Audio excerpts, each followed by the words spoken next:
So I think something wrong here.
Mm, mm.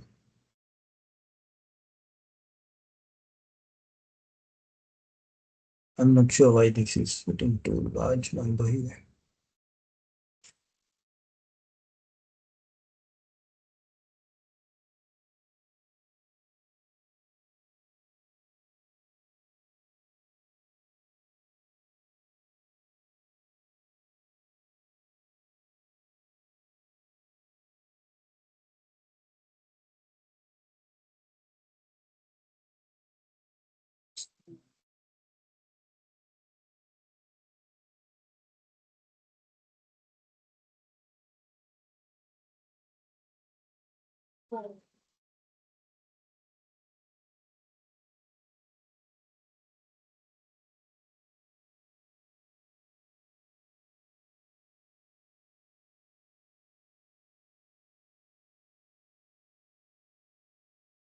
Okay, that's 0.8, right? So you're getting larger number there.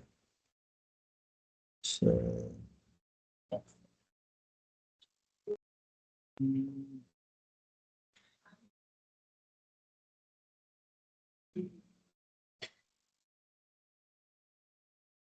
and they should be much larger than that, right?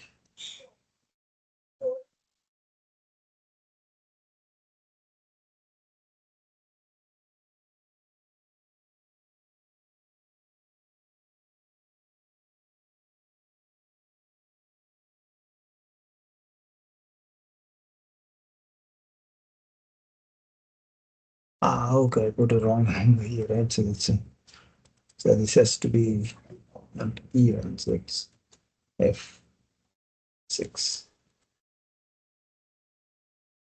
Okay, so that makes sense, right? So that's the so I'm getting that the confidence intervals here.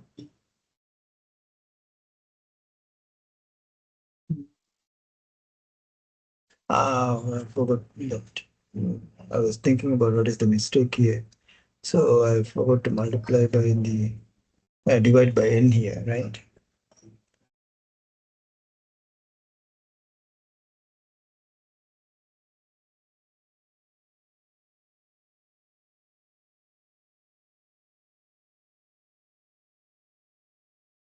Okay, so that now it's correct, right?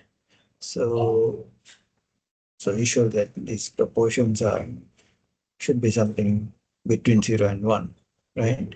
So so we are getting confidence interval like that, and you can notice that the 95% confidence interval is smaller and 99% is larger, right? So as the confidence is getting larger, the interval is also getting larger, right?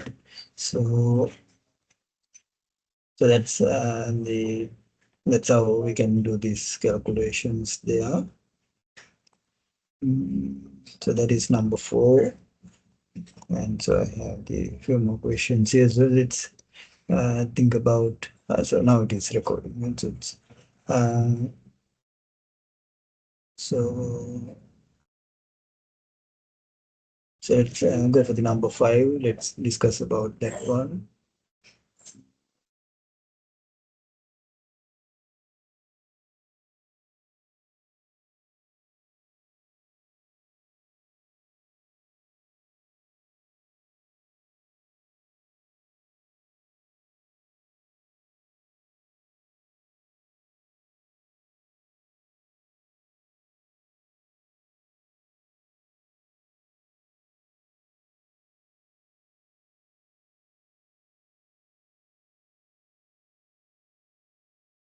Okay, so they are again asking about the confidence intervals of the proportion. So the so they have a survey on 500 selected target market households, right? So that means sample is 500, right?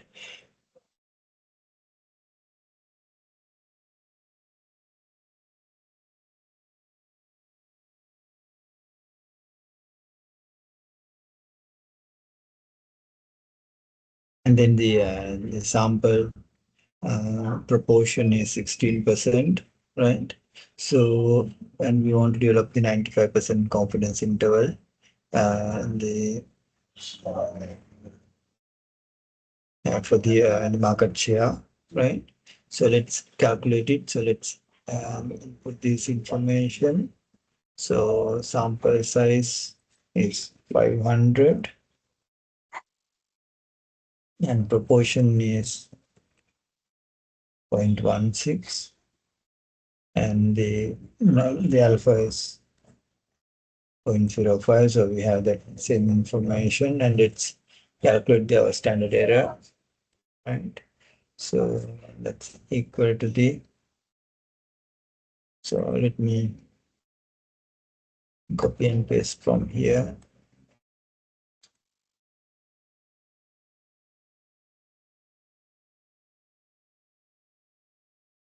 Mm,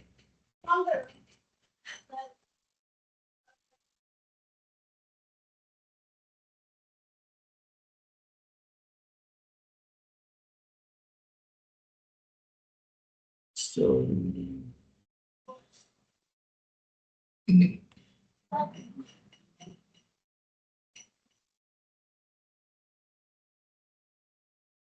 it has to be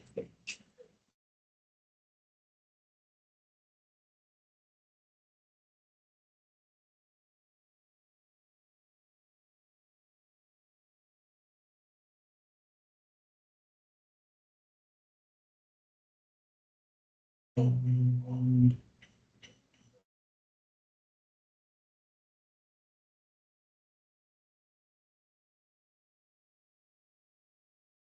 so that's the standard error in terms of these numbers there, and the upper bound and lower bound will become.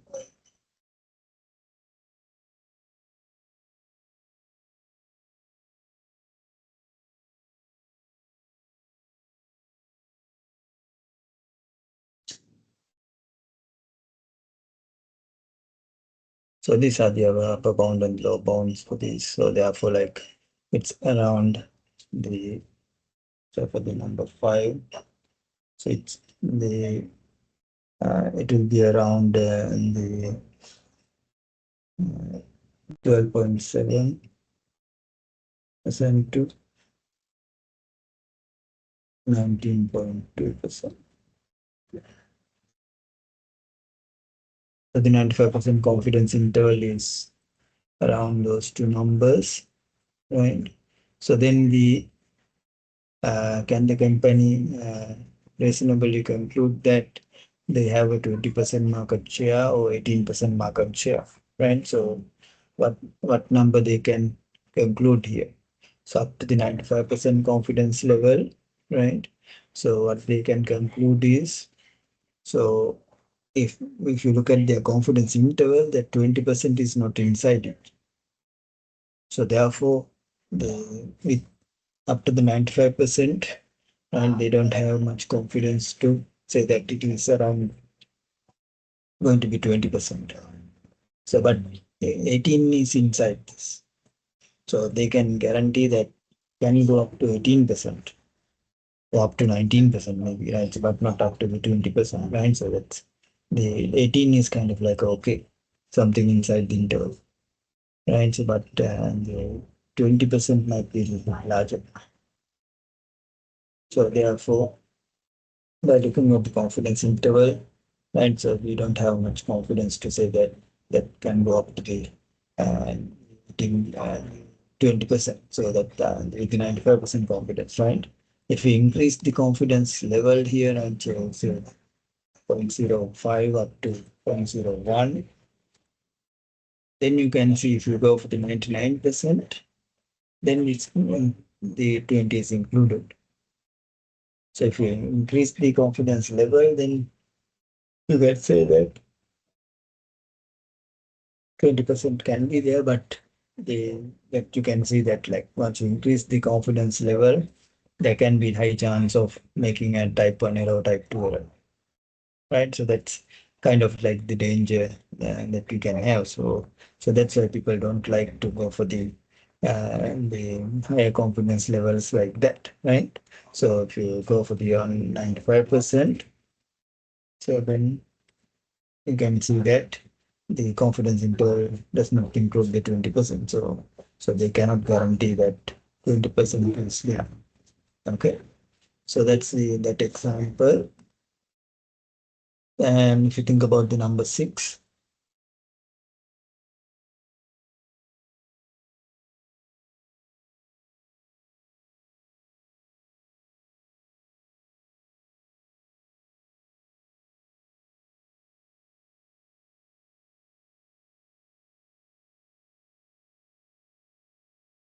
so that is the sample size calculation. So let's think about our sample size calculation.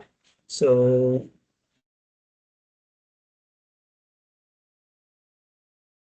so they're looking for the 95% confidence level, right? So um,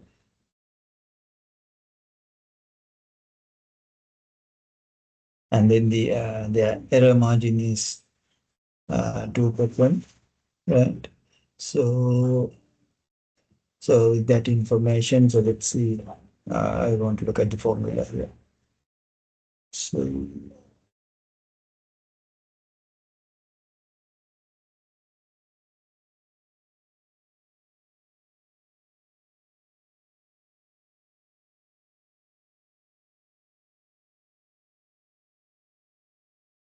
so we can look at the sample size determination formula here, right? So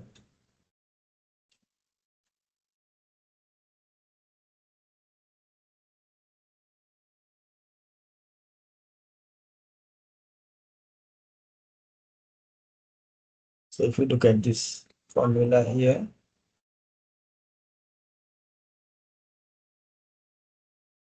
option.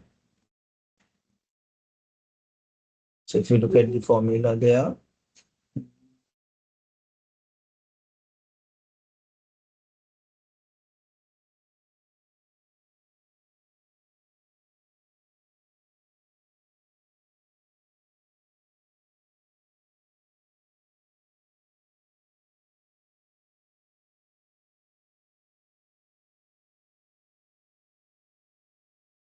okay, so I think in this example, some information is missing here, right? So that is the um,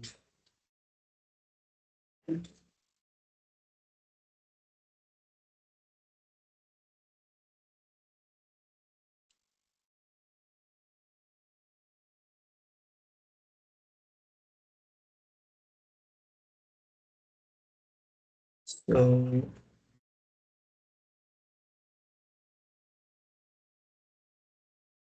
I'm thinking here that we need that uh, some idea about what is the proportion that we are looking at actually market share for the proportion. So this value is not given there. So that's why. So I was thinking about like we are having some missing information there. So this example, some information is missing actually. So and this number 7 we can do it, right? So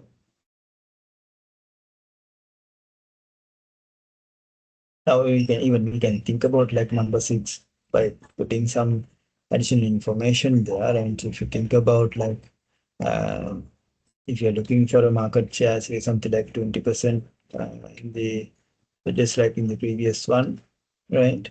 So if we assume that the market share is 20%, right? So then we can think of like what will be the sample size we need, right? So they want to have the error margin to be 2%, right? So they're saying it is plus or minus 2%, right? So, so the error margins are given like that, and then we can do a calculation here. So let me include that information here. So the by value is, let's say that 0.2, 20%, and error is 0.02, error margin, and the alpha is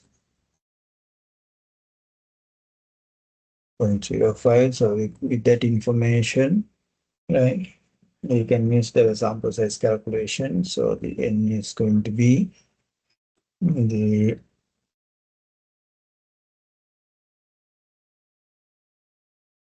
so I can have the norm dot test dot inverse z alpha, right? So that is this one divided by 2 square and multiply by the market share value by 1 minus 5 and divide by the error square.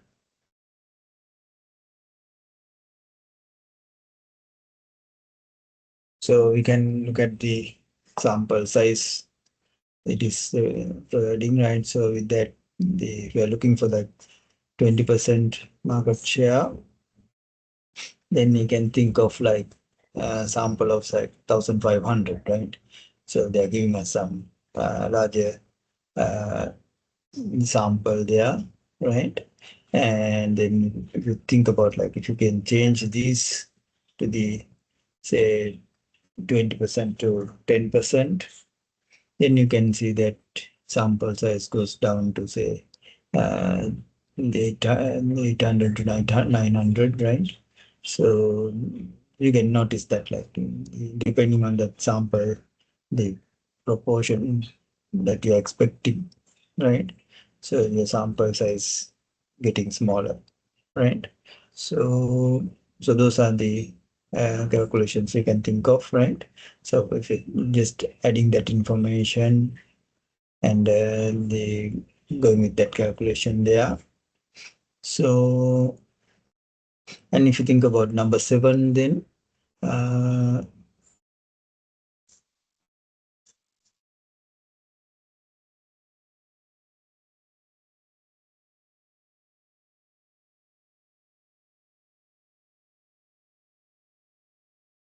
so they're looking for 99% confidence level, right? So alpha is going to be 0.01 and the errors are going to be 5%, right? So they are keeping that error to be 5%. And then the market share, they have that proportion given as 0.15, right? So we have that information now.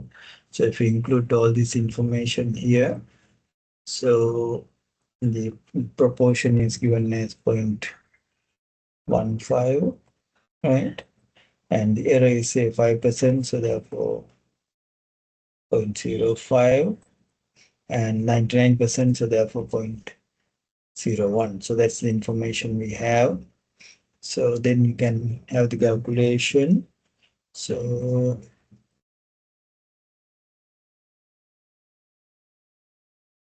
norm inverse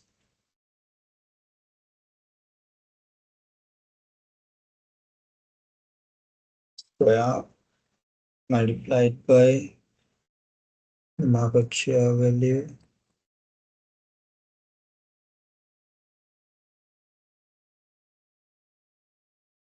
divided by the square.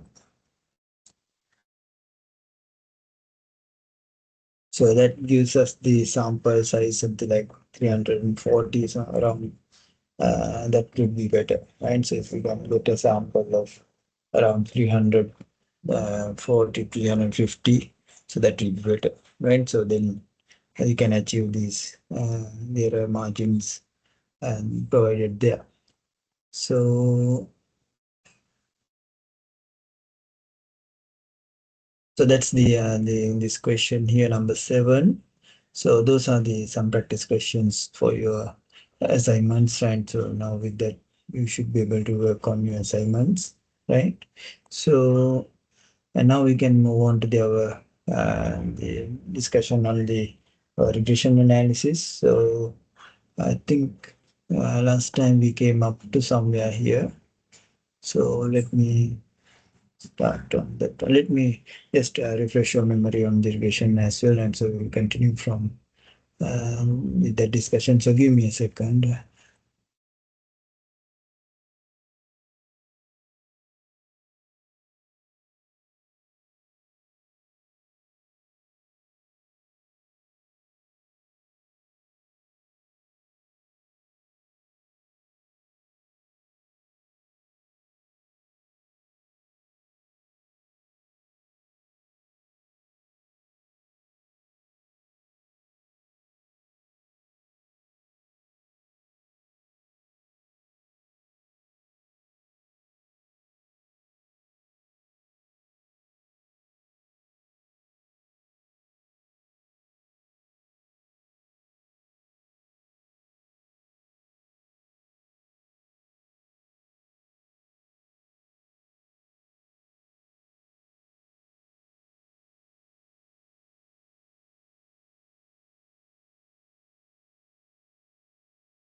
Okay, so let's continue with the discussion here. So I think last time we came up to uh, discussing discussion on this uh, interpretation of this output here, right? So I think I did not show you how to use R on that, right? So let's discuss on the how to use R as well, right?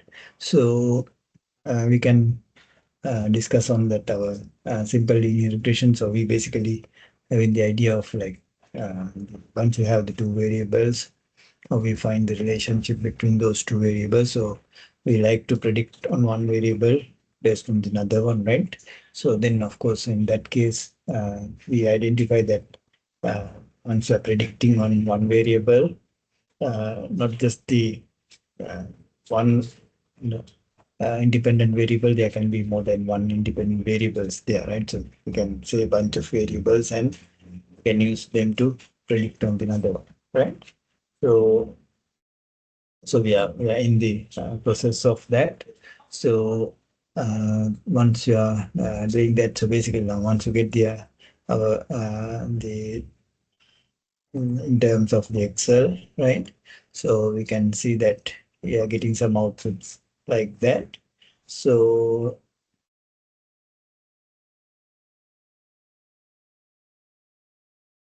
so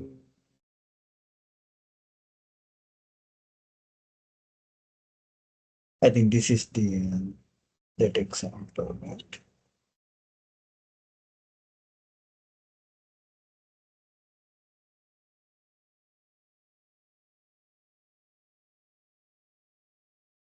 We don't have the data set here, right? So let's take this uh, data set, this one.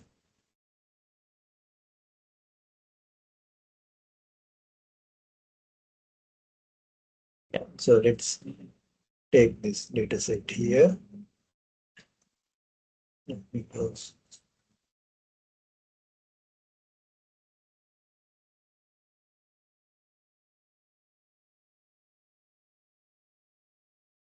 So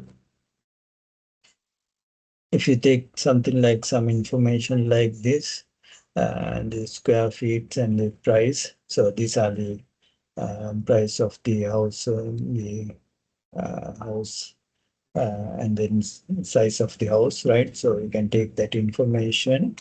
And first thing is that we can take that information and we can first uh, look at the plot of the data as well, right?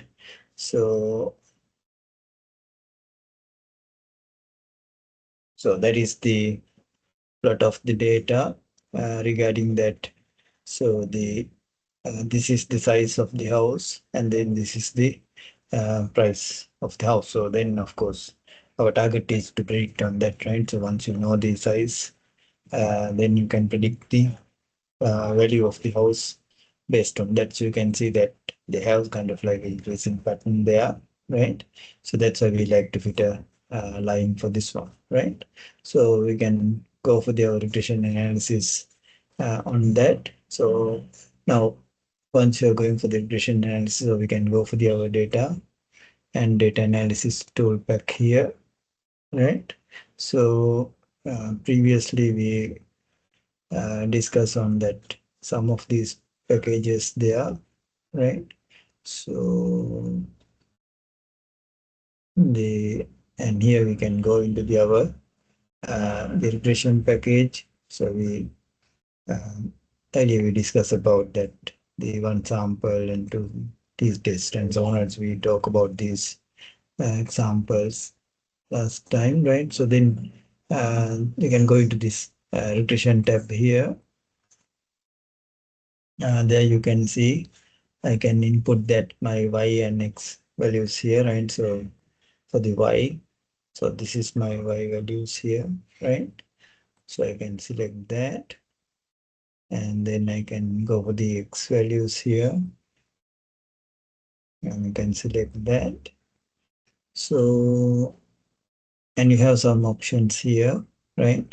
So we'll come to them, right? So the labels is indicating that I selected that label as well, right? So I did not select the label, so therefore I don't need to click on this. And if you want some constant values, you can go for so if you want to change the confidence level, you can change it over here. And then the constant is 0, so we can go for that model as well. That's an additional model we can have. And then output range, I can put some range here. So let me put some range over here. And in terms of these residuals, I will come to them, right? We'll discuss that later, right? So first of all, we can get our results here. So that's our output here. So that's what we have in our slides here, right? So you can see maybe that there are different numbers, right? So I don't know that that's the same example. So yeah, this is a different example actually, right? So I have a different data set there. So now if you think about this example here, so now we discuss about that, how we interpret this one. So what we should do initially, we should go for this, the unknown table here, right? So we can look at the analysis of variance here. So initially what we do is that, so we are testing on that our hypothesis, right? So we are having a hypothesis testing and we are doing that. The Our initial hypothesis testing is going to be in terms of the beta 1, right? So that beta 1 is equal to 0 versus beta 1 is not equal to 0, right? So we can see that we can perform that hypothesis testing using our ANOVA. And then I mentioned that I think last time, right? So I can do the same thing over here as well under the coefficients, right? So you can notice that this p-value you can see here is going to be the same thing over here. So basically now in this case, the both of these tests are the same in the analysis of variance. So under the coefficients here, we are doing the same hypothesis testing. So therefore, the p-values are going to be the same, right? That happens normally, right? But then, of course, once you're having the multiple linear regression, they're different, right? So we'll notice that they will be different, right? So now from ANOVA, we can see that our p-value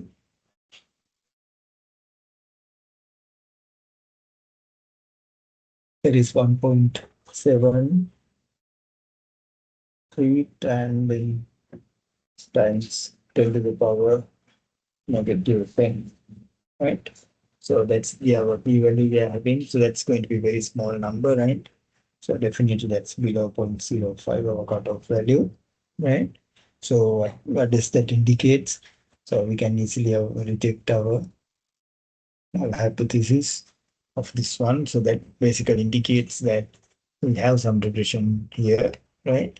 So therefore, we can go into our regression coefficients here. So that gives us the freedom to write down our regression equation as the y equals the, so that is,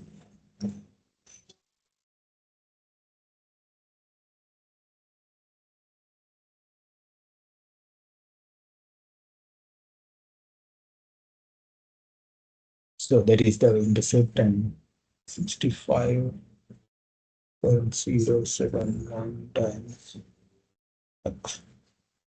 So that's the our regression equation we have there. So if you know the particular size of a house, then you can find out the market value of that house using this formula here, right? So that's the idea we have here. And then of course, now we can look at the p-value for the intercept as well. In this case, now the p-value is smaller, so therefore intercept is also significant, right? So that's 31,000, so that's a large number there, right? So that makes sense. It is really significant. And in our example over here, we can see that in the Okay, so here also that the uh, oh, no, no, you can notice that like the intercept is not significant here, right? So even though that we're having a larger number here, right? Still that it is not significant. So that means even you can drop this number, right? So, but then in general, of course, even if it is the not significant, we like to keep the intercept, right? So we are worrying about only the beta one, right? So it's the slope parameter. Okay, so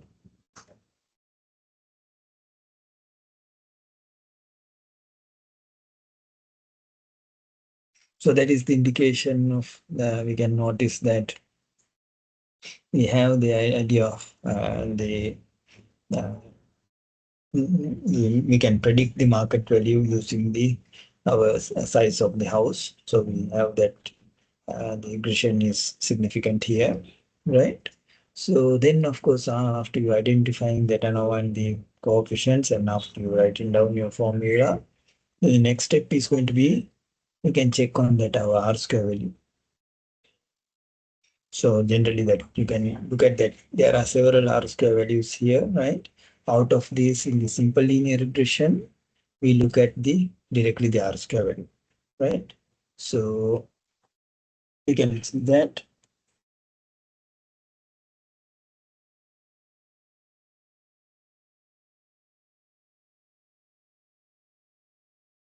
So in the simple linear regression, we always look at the R square value,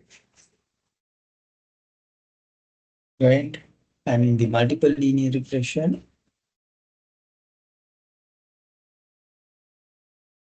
so we can cover that later. And so we look at the adjusted R square,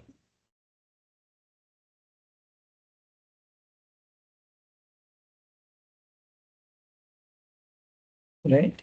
So that's a rule that we have to follow always, right? So whenever you are checking the R square value, we always look at the just the R square value if it is a simple linear regression, and multiple linear regression, it's always going to be the adjusted R square, right?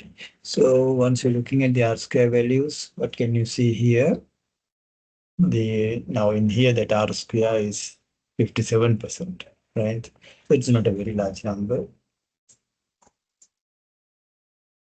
So R square is indicating that the uh, only around 57 to 60% is that we can explain using the variable that the size of the house, right?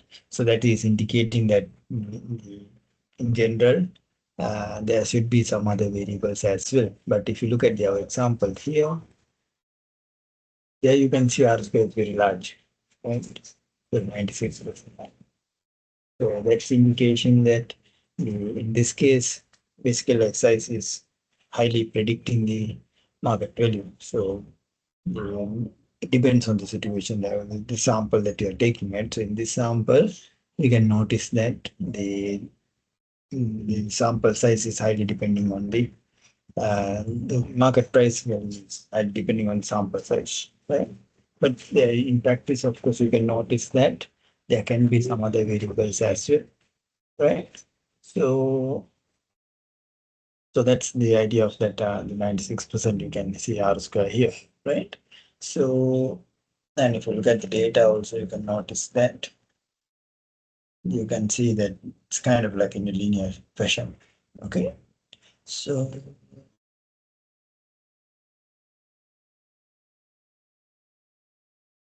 right. So now let's move on to the other uh, slides here. So once you interpret that hours and the slope parameter and then R square value, the and this is the analysis of variance we have that so that's there was we have hands testing that we are performing so that we inform that that's you can check on it in here.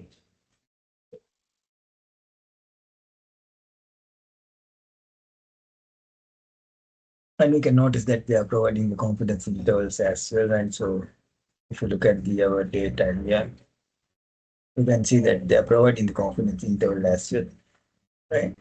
So, and also checking on this confidence interval here, so either you can go for the 95% or uh,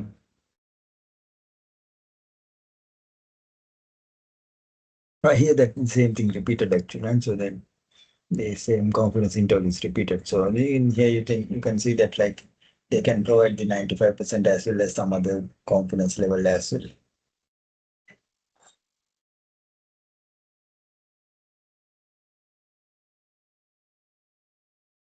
So then of course the once you identify that the confidence interval is basically telling us that whenever you are doing some predictions, you can see that like the even if you predict something, right? So so we can see that like so we have some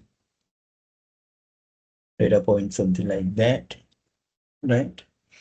And then if you fit a line here, so we know that like if you're trying to predict on certain value, so we can notice that can give some value here, right? But we know that it may not exactly be around here. So it will have some confidence level, right? So you can see, so you can notice that some confidence level like that. And then what you can say is that so this can vary between these two values. So that will give us some idea, right, whether it has a high variation or low variation, and that might trend you to wait for the so once you are the once you are looking at that confidence interval, so you can see that like the so either you can predict on this value or you can predict on this entire interval, right? So you know that like so you can see that the so now if you're thinking about the market value here, you can see it's either providing the market value as a certain value here, or we can give it as a the interval like that. So it can be varying between these two values. Okay, so that's how we can provide as a confidence interval as well, right? So, and then the next thing that we need to worry about once you're doing the regression analysis. So now, once we have a data set, now we know that we can fit the line there, right? And we can obtain that information. So we can just you can see that we can obtain that information, right? But then, of course, practically we have some doubt how we can trust these values, right? So, for an example, now in the simple linear regression, of course, you can see that like even if you have a data set, something like this, if I have a data set, so something goes like this, right? Then, of course, now if you fit the line here, if you have a curve shape like that, if you fit a line, they can give you a line something like this. So that's kind of like an unusual situation, right? So practically, you can notice that you have some relationship like that, but your prediction will be something like that, right? So that's kind of like they're not having the perfect the situation, right? So they should not go for a line there, right? So we should go for some curve there, right? So with that, the now in the simple linear regression, now once since you can visualize it, you can identify that. Okay. But then once it comes to the multiple linear regression, we cannot visualize the situation. So then we don't know whether it is satisfying or not. Right. So whether that now in this case, of course, if we have some curve shape like that, but if you do the simple linear regression, then we will get going to get uh, the flat line like that. So that's indicating that no relationship. So that flat line is indicating that we don't have any relationship. But practically we know that they have a relationship, right? So they can see that it is kind of like increasing and then decreasing, right? So this happens now since that we go for the linear model, and so it's our model with just the beta naught and plus beta naught plus beta 1x, since we go for that model.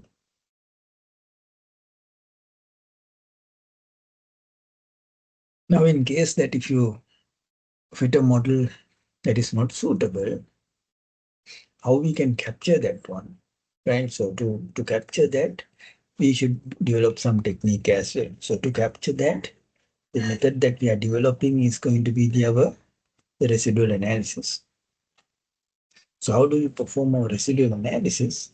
So we are going to define the model, right? So let me write down the model. So in general, once you write down the model, I have to include that epsilon as well. This epsilon is the defining as the error, right? So whenever you're defining the error, right? So we can see that these error terms should follow some assumptions, right? So what are the assumptions that we can have regarding these error terms? So in general, I can write down that four assumptions that required for these error terms, right? So we have to basically check on these four assumptions that we have, right? The first one is that these error terms are all having zero mean. That's our first assumption, right? And second one, they should have constant variance.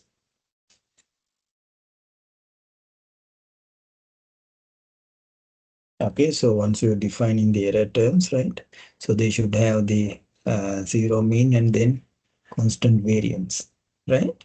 And then the next thing is that they should follow normal distribution.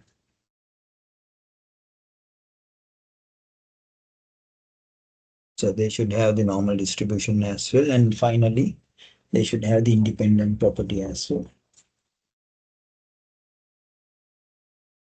Right, so we have that the four types of assumptions, and in general, we can mention these assumptions using our distributions, right? So we can define it as the error term should follow the normal distribution and with a zero mean and then constant variance.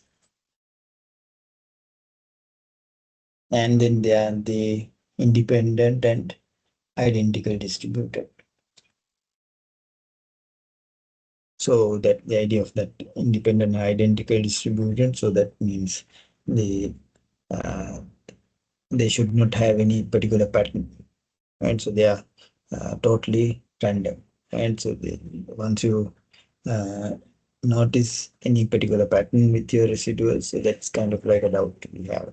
Okay, so what we identified is that if you are whenever you are looking at these error terms, right? So they should be the totally the random fashion, right? So they should have the normal distribution and they should be totally random. Okay, so those are the our assumptions that we have, and then uh, how do we check these assumptions? So in general, of course, we can use some tools to check these assumptions. So one of those tools is going to be our plot of the residuals. So the residuals are indicating the our estimates for these error terms. So that's in practice, of course, that error terms are not possible to measure. But what we do is that we are trying to estimate these error terms and see whether that estimates for these error terms are following their assumptions. And so then if they are following, then that means they usually there should not be some pattern or something like that. Some unusual thing should not happen. But if you have something like that, then definitely some of these assumptions are violated. Right. So you can identify what are the assumptions that are violated. Okay. So let's try to identify these the residuals that we have. So in terms of the practical applications, you can see that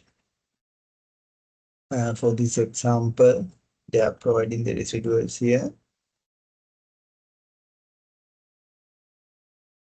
So, okay, right. So now it is almost 2:40.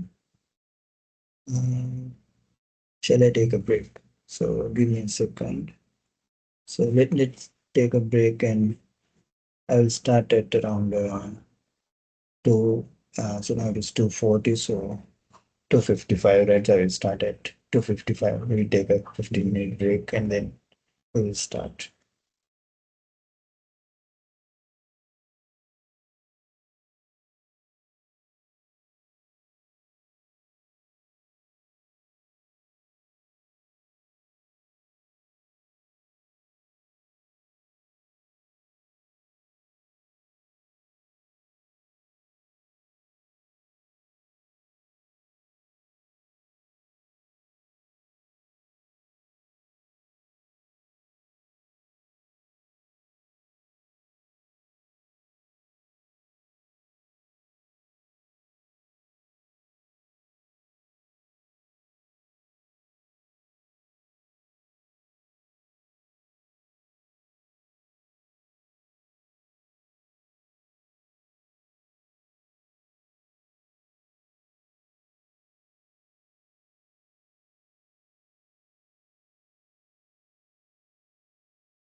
Okay, so let's continue after the break. So, right, so now we have that, so we identify that, so we need to satisfy some assumptions for the error terms. So, and we have identified that these are the assumptions. They have a zero mean and constant variance, and then they should follow normal distribution, and they should have the independent properties. So in general, we can write down that as a notation like that as well, right? So, and then now practically how we check that, right? So now in situations like this as well, right? So we should be able to capture that, right? So if these are not satisfying, that means our model needs some corrections, right? So of course, there may be some additional terms we can add here, and then we can change the model, right? So that's the mathematical model we have, right? So the now to identify that, now we can the by looking at the output here. So I can have the if you look at the output here, now if I go to the, the data analysis tab here, so we can see some additional things we can have here, right? So I like to have uh, the collect the standardized residuals, right? And so this will provide me the residuals as an output, right? And I have this line fit plot as well, right? And then they are giving us the residual plot, but I want to have the plot with the standardized residuals. And this normal probability plot is also not the correct one we have, right? So I will not go into that one. So the so if you look at the output here, so this is the output we have. So you can see that they are providing this information. They are giving us the residuals, and then they have the standardized residuals, right? So, and then these are our predicted values, right? So usually we can have uh, the plots here to check these assumptions, right? So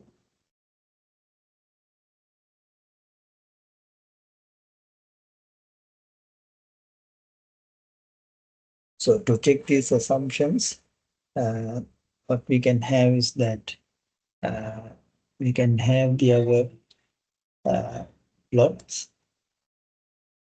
So I want to plot uh, the residuals, the standardized residuals,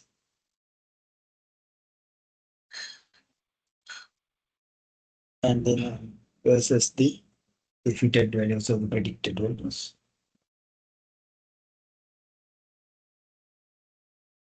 So we can use that this particular plot to check our assumptions there, right? So we'll use that to get some idea about the residuals. So let me identify. So I will take this here. I can have these two columns here, and I can go for a scatter plot. So there you can see I can have the scatter plot of the residuals like that. So these are my residuals, and these are my fitted values. Okay. So by looking at this particular plot, how do we check these assumptions? So once you're checking these assumptions, right? So let me identify. So so usually once you look at this plot here, one thing we can notice is that the so if you look at this plot, now these are our residuals, and I'm standardizing the residuals, right? So once you standardize the residuals, what happens is that the If the residuals are following the normal distribution, then once you standardize them, it should follow the standard normal distribution. So then we know have some properties with our standard normal distribution. So usually our standard normal distribution is going to be between -3 and +3. So if you have all the observations between these two lines, right? So then that's an indication of they are following the normal distribution, right? So we can see that, right? So to check your assumptions, right? So we should have that the in general, right? So the observations should be between -3 and +3, right? So so they should be between these two values, right? If you can see that like many are out here or many of them are over here, right? So that's kind of an indication they are not following the normal distribution, right? So only very few can be outside, right? So one or two can be outside, but majority of them should be here. And then the next thing is that they should not have any pattern, right? So they should be scattered around, right? So just something scattered like that, right? So in terms of the patterns, right? We can see some patterns, say something like this, right? So look at some other places. So they can be something else like this, right? So at the beginning, they are all below the line, so that's negative, and later on, they all are positive. So it's kind of like a pattern like that, or it can be some pattern, something goes like this. So just like that, right? So there can be increasing and decreasing patterns, right? Or there can be some patterns like this. So initially very small variation, but then later on the increases the variation. So any of these, and if you notice any of these types, then that means they have some pattern, right?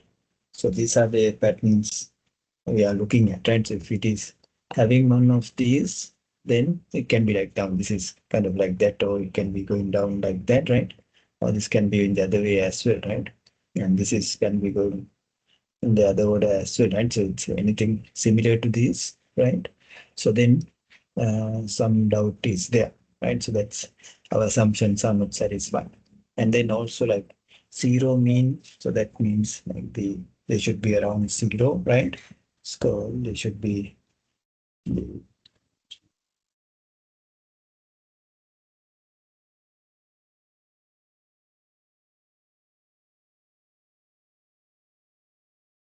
right. So they should be scattered around zero, and then the constant variance, that means so it's not something like that, right? So that is the non-constant variance, right? So it should be uh, all of them are having similar variability, right? So they should be like that as well, right? And then the north pattern is indicating that independent property, right? So so that's the like the normal distribution means that they are between -3 and +3. So that's the like the so those are the ideas, also things that we should have, right? So scattered around zero, and then pattern, and then uh, the constant variability. So they should have some constant variability, right? So if those are like, so we can see that like if we have the our residuals are something like that. So now if you look at here, right, they can see that they are scattered around, right, and then they are between -3 and +3, right? So you can see that. So all are basically satisfying their assumptions, right? So that's indicating that all the assumptions are going to be satisfied here, right? So that's the indication, right?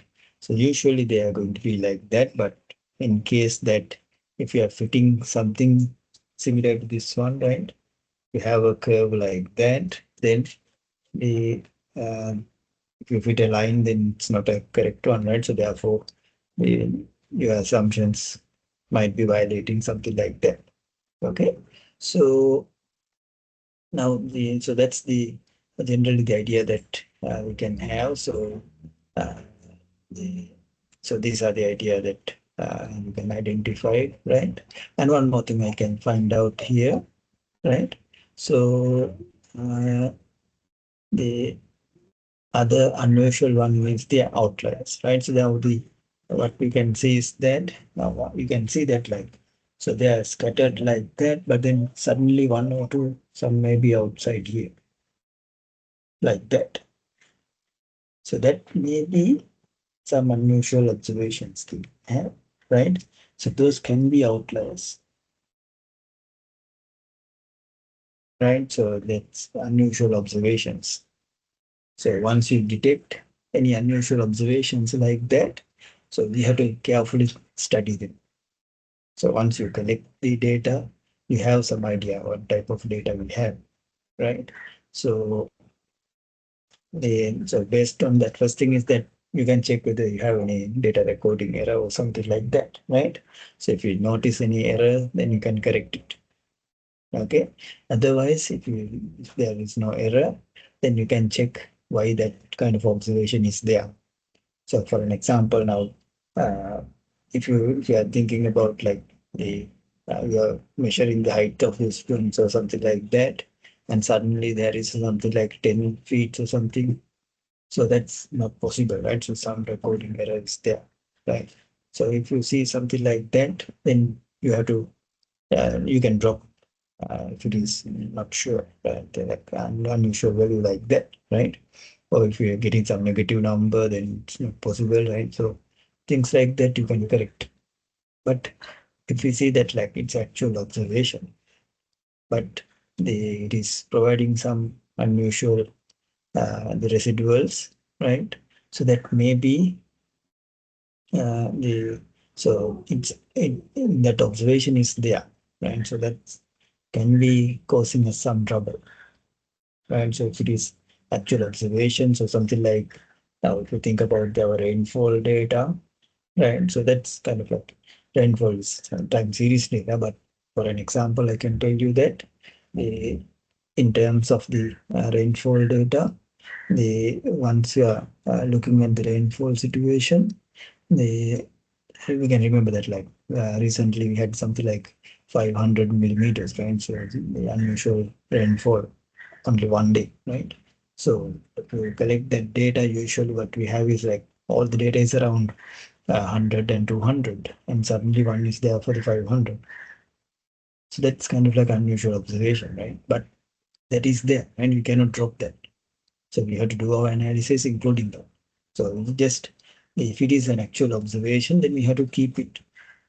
We cannot drop it, right? You just check it and see if it is possible to drop, then you can drop it. But otherwise, you have to keep it and see that what are the things that can happen with that observation. So you can do the analysis with that observation and without that observation and see any unusual thing you can detect from there, right? So things like that you can try there once you are detecting any unusual values in that way, right?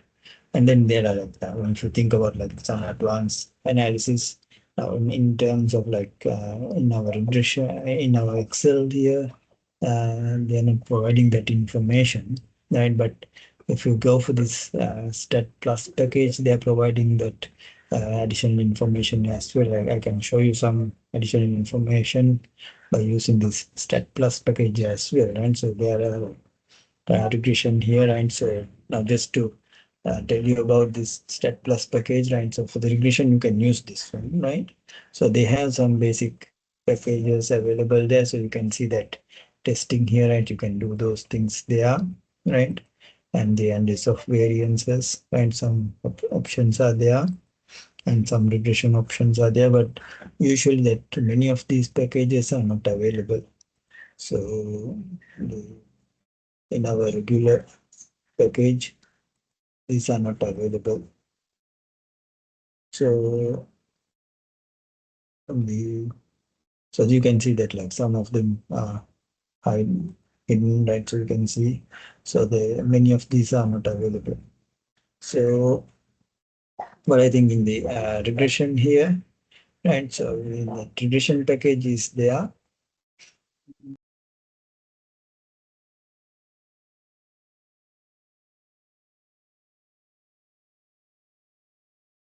I don't know, that's right. So yeah, this the basic regression package is there, right? You can use that package. So just to indicate to you that um, the dependent variable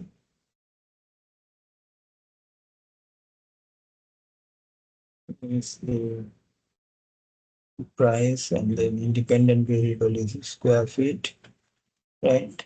So, and you can go for this some of these options and then chart outputs, right?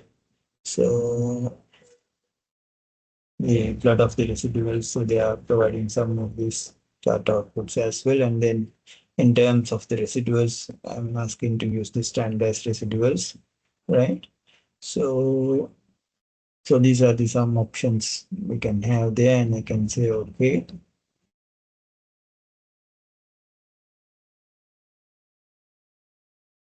So you can see that the results in terms of the stat plus package, so same result you are getting, right? So nothing new here, right? So uh, in terms of the uh, R square values and so on, right? So this all these things are going to be the same.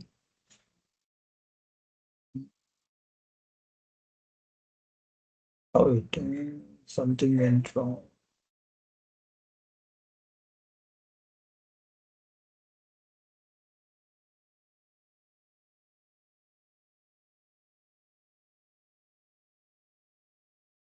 Okay, okay, okay. Think so. I have some information down there, so right? So that's why. So I think I address this one. So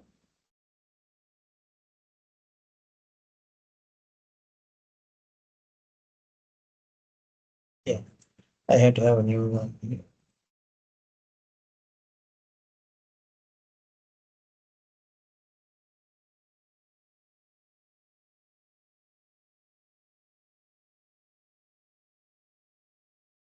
So yeah, like that, then it's fine. So you can install this Stat Plus package, right? So just you can install it freely, right? But and once you install it, then you can go for that our options here, and you have to make this add-in the stat F5, right? So that will make this add-in as an active one as well, right? So you have to make it an active one, just like how we activated that our the analysis toolpack as well, right? So similar to that, the this will be in an active part, and then you have to activate it. Okay, so and then I can go into the let's go for this regression part here.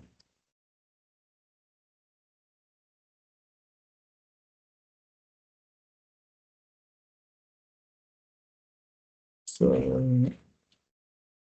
the so the this price and square foot, right? So I just have the same information. Okay, so that's the information we have. And so earlier that since we are selecting the two columns, we should not have anything down as well, right? So now you can see that R square value is 96%, right? So same as before, right? So same p value, and the coefficients you can see same numbers we had earlier, right? So in the plot of the our line here, so same thing as before, right? So and then these are the residuals, the standardized residuals, right? So some the information, and then these are the other the information that additional one we are having here. So that could distance, defeat, and then leverage values and so on, right? So these are indicating the detecting the outliers. So even if you see that like among these numbers, if you see is one of them is kind of like very large compared to the others, then that's indication that the outlier is there. And so that by checking that number, you can see it is kind of like unusual value, right? So these are the additional information we can have. The leverage, distance, defeats, and press, right? So these are all indicating the unusual values, right? So the so that's the additional part we can see over here, right? And they're having some other norm testings as well with the normality and so on, right? So we will not go into all these details, and the histogramming is also there. And then the normal probability plot is available here. So and then the now plot of the residuals. So this is what we are looking at, right? So the plot of the residuals. So it's between -3 and +3 and pattern and so on, right? And they are having some other information as well. Now the earlier we look at it versus the predicted values. Now we can do the plotting in terms of the our x variable as well, right? So that's the other plot. So both basically both are going to be similar, right? So no much difference you can notice. And then the additional thing is that this normal probability plot as well. So that's indication of checking the normality. So that's for the checking that whether it is following the normal distribution or not. So usually all the information, if they're around this line, then we know that they're following the normal distribution. And here also this is kind of like indication that if you have some outliers, that's also another idea that you can find out, and you can see that if there are observations deviated from this line, there might be some outliers. So here that these two are kind of like closer to the line, it's not that deviated. So that's kind of like far away from here. So there can be some outliers, you can check on them, right? So like that, there are like different observations you can identify. And then the histogram is also another way to see that they are following the normal distribution, right? So, but if you have a smaller number of data, then histogram may not be that much accurate.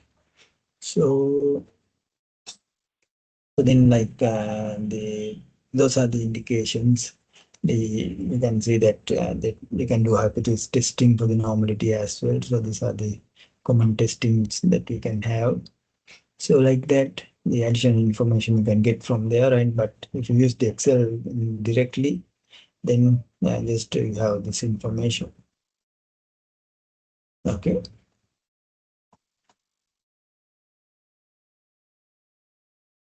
There you can see the plot of the line fit as well, and so they are providing predicted values. So those are the uh, things we can do with our regression analysis. And so this example, we can see that so that this is the idea of like checking the assumptions, of course, right? You can check that. And then like the linearity means that they checking the independency, and whether they are following the line is suitable or not, right? So we can see that the residual should be not having any pattern and so on, and that's the idea of the linearity. And then the uh, so yeah, let me go this one.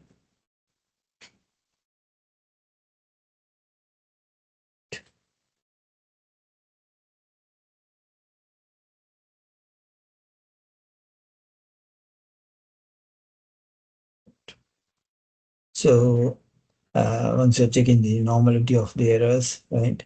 So again, you can go for the histogram, right? Or you can see that they are between -3 and +3. Then that will give us the idea. Mm. And then the homoscedasticity means the constant variance. So that's the other wording that we are using, right? The scedasticity is indicating the variance, and homo means the constant variance, right? So that's indicating the constant variance. And then the independency. So you can see as long as they are having the scatterness, right? So that's indicating the independency as well. So those are the assumptions we can check there. And then we can move on to the our multiple linear regression concept as well. So that's so we are applying the same thing, and we can look at the uh, multiple linear regression. That means so we can include more x variables. So practically, you can see that just using a single variable will not be enough. And so we need to have more variables there. But the disadvantage is that once you have more variables, it is difficult to visualize. Only thing is that we can visualize the one by one, right? So we can take y and x1 and y and x2, right? But all together, we cannot visualize it. So what we need is the what happens all together. So that's why we are checking the our errors terms. And so that will give us some idea whether it is okay or not. Okay, so that's the generally that we can find out. So let's work on that our the multiple regression analysis. So let's look at the Excel here, right? So I can find that the in terms of that multiple linear regression here. So you can see that once you're looking at the information here, the now the price of uh, the item, that you can see that it is going to depend on, now in this case we are taking two variables, square feet and the age. So that's same thing repeated here, right? So it's I'm taking only the two variables, additional variables. So let's try to predict it when using those two and see whether we can get some additional information there, right? So now if you go for the our regression here,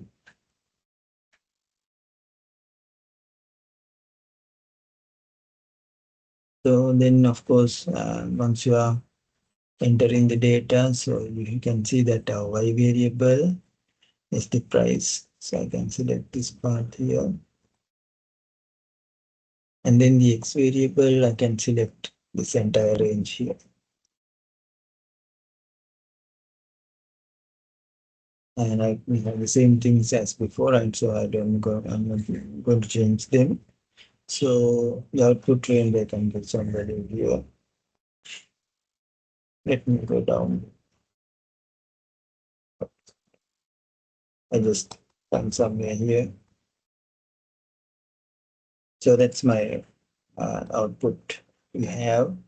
So this is regarding the same data set I think I had earlier, right?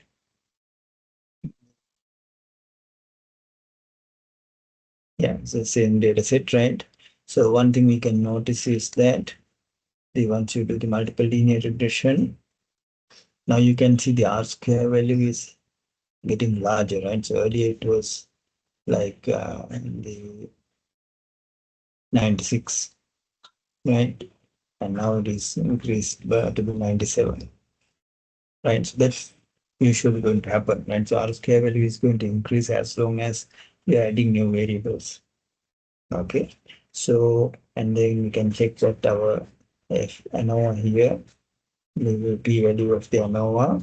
And now you can notice that if you check these numbers here is different from this one. So we are doing two different testing here now.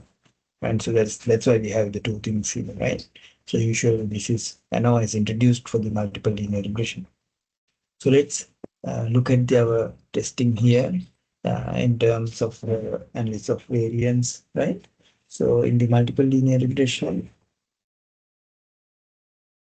so In terms of the our ANOVA, now the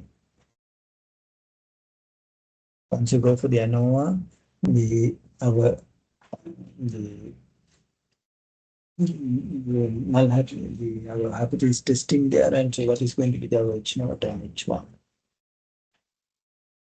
So let's define the hypothesis here. Right? So in the ANOVA, what we're going to check is that we have the model. Let's say that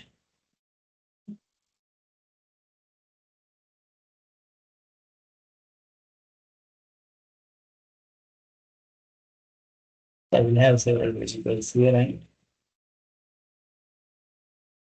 So I will have a model like that. Right?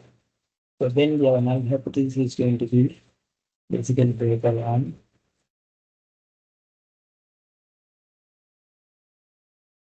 the delta Q, and all of them are zero, right? So our assumption is that all of them are zero, right?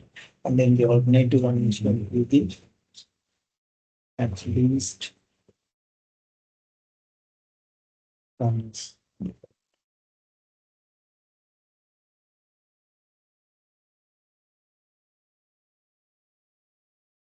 So at least one value is new other than the zero, right?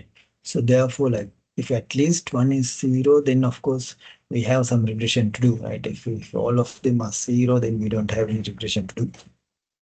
So basically, like all of them are the kind of like the not having any relationship with our y variable, right? So that's why initially we are checking something like that. And then we can check the our individual coefficients. So the under the coefficients, p values are basically checking each one. So that is the intercept, and then the x variable one and x variable two, right? So checking each one whether that beta one is equal to zero and beta two equal to zero and so on. So these are individual checking, so that you can see p values are different, right? So these are now two different testings here. So what can we identify? Like overall, now you can see that this is very small, and so that's indicating at least one is zero, or not equal to zero, right? So that's they're rejecting the null hypothesis, right? So therefore, at least one is zero, one is different from zero, right? And then one you can check that the coefficients each one by one, and you can see all these p values are also below 0.05. So that means basically like all the variables are significant, right? So we can directly go for the our model here, right? So that all these are going to be significant. And if you can see that like the once you look at the two of them here, if they are like one of them is significant and the other one is not significant, then maybe you can drop that as well. If you have like more than two variables, right? If you have say three or four, maybe five or six, right? So then still, and you can check whether that the some of them are significant and some of them are not, then you can drop not significant ones and modify the model as well, right? So here we are not going to discuss too much about that, right? But in general, of course, you have that freedom as well, right? Give me a second.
Okay, so let's continue.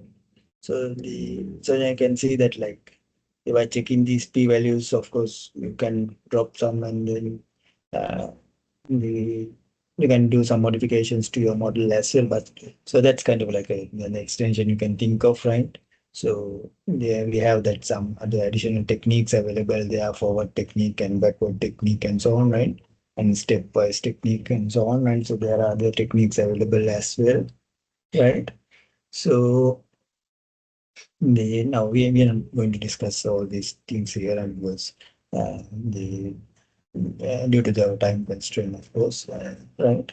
So that's the idea of that our multiple linear regression we can follow here, and then of course we have the residuals as before, right? And before coming into the residuals, I can see that like you can look at the R square here.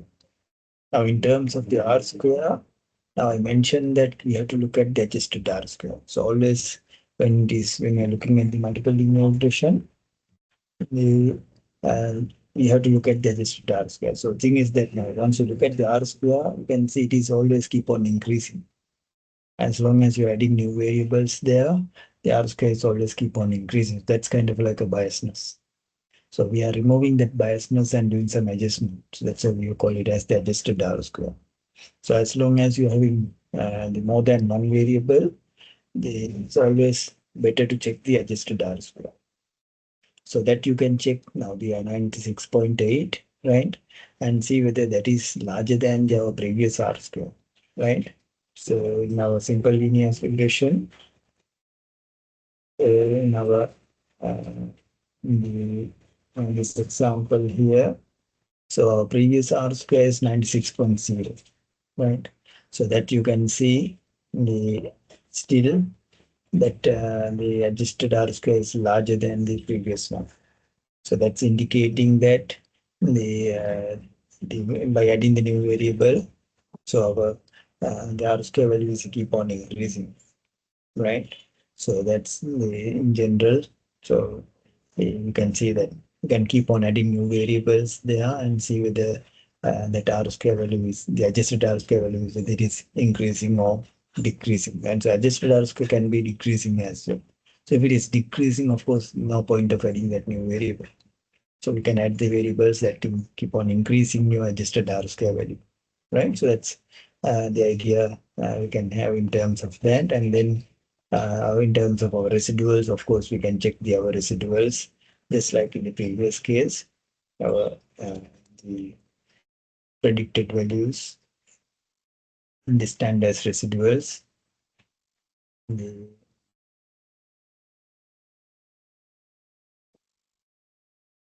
so you can check the residuals just like in the previous case. You can see that they are all between -3 and +3. They're just scattered around, right? So no much pattern we can identify, right? And then they are around zero as well, right? And the variation increase or decrease, right? So it's all the assumptions are satisfying basically, right? So that's indicating. So the model that we selected is fine, right? So the other option we have is that once it comes to the multiple linear regression, the now we cannot plot them all together, right? But we can plot them uh, the two variables at a time, of course, right? You can take two variables and do the plotting of them and so on, right? So we can do the plotting of two variables at a time. So already we have that plot of the price, right? And you can take the other two variables as well, right? And do the plotting of them as well. And so that's other option we have. So there are some other plots here. So that's the by taking the two variables at a time, right? So we can do some plotting of them as well, right?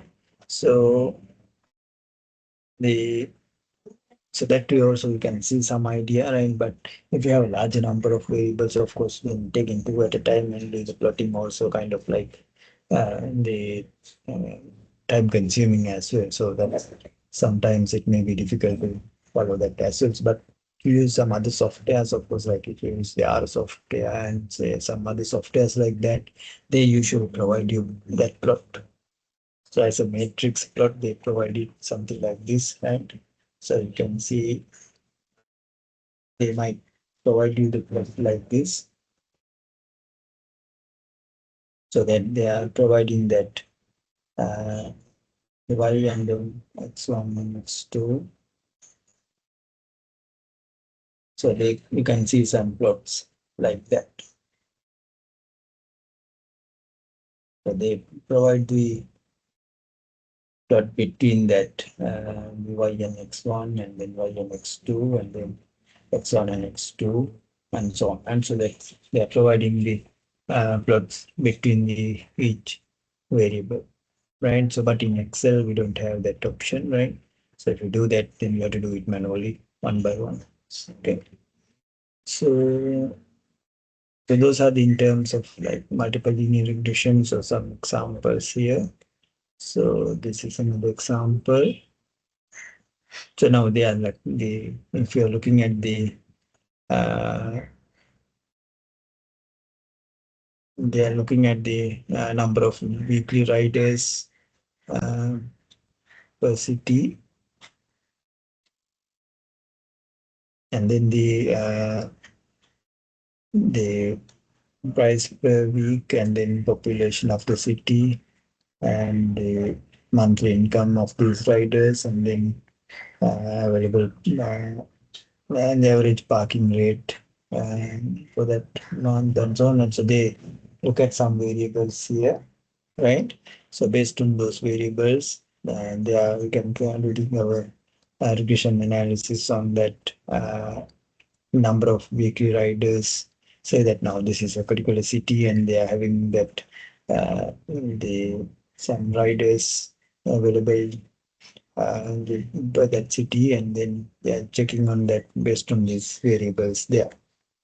So we can define them as x1, x2, x3, and x4, right? So then we can see the other calculations here. Yeah, and then regression analysis, you can notice it over here. So now overall, you can see that it is significant, right? And then individual p-values you can see. Then what can we notice there? So you can notice that not all the variables are significant, right? So that x1 is significant, but x2 and x3 are not. And then x4 is slightly significant, right? So it's around 0.05. So that indicates, of course, we can drop some of these variables, right? So of course, now we are not going to discuss all the in detail, right? So, but you can think of like dropping some variables as well, right? I think I have another slide set here. I'll open that one.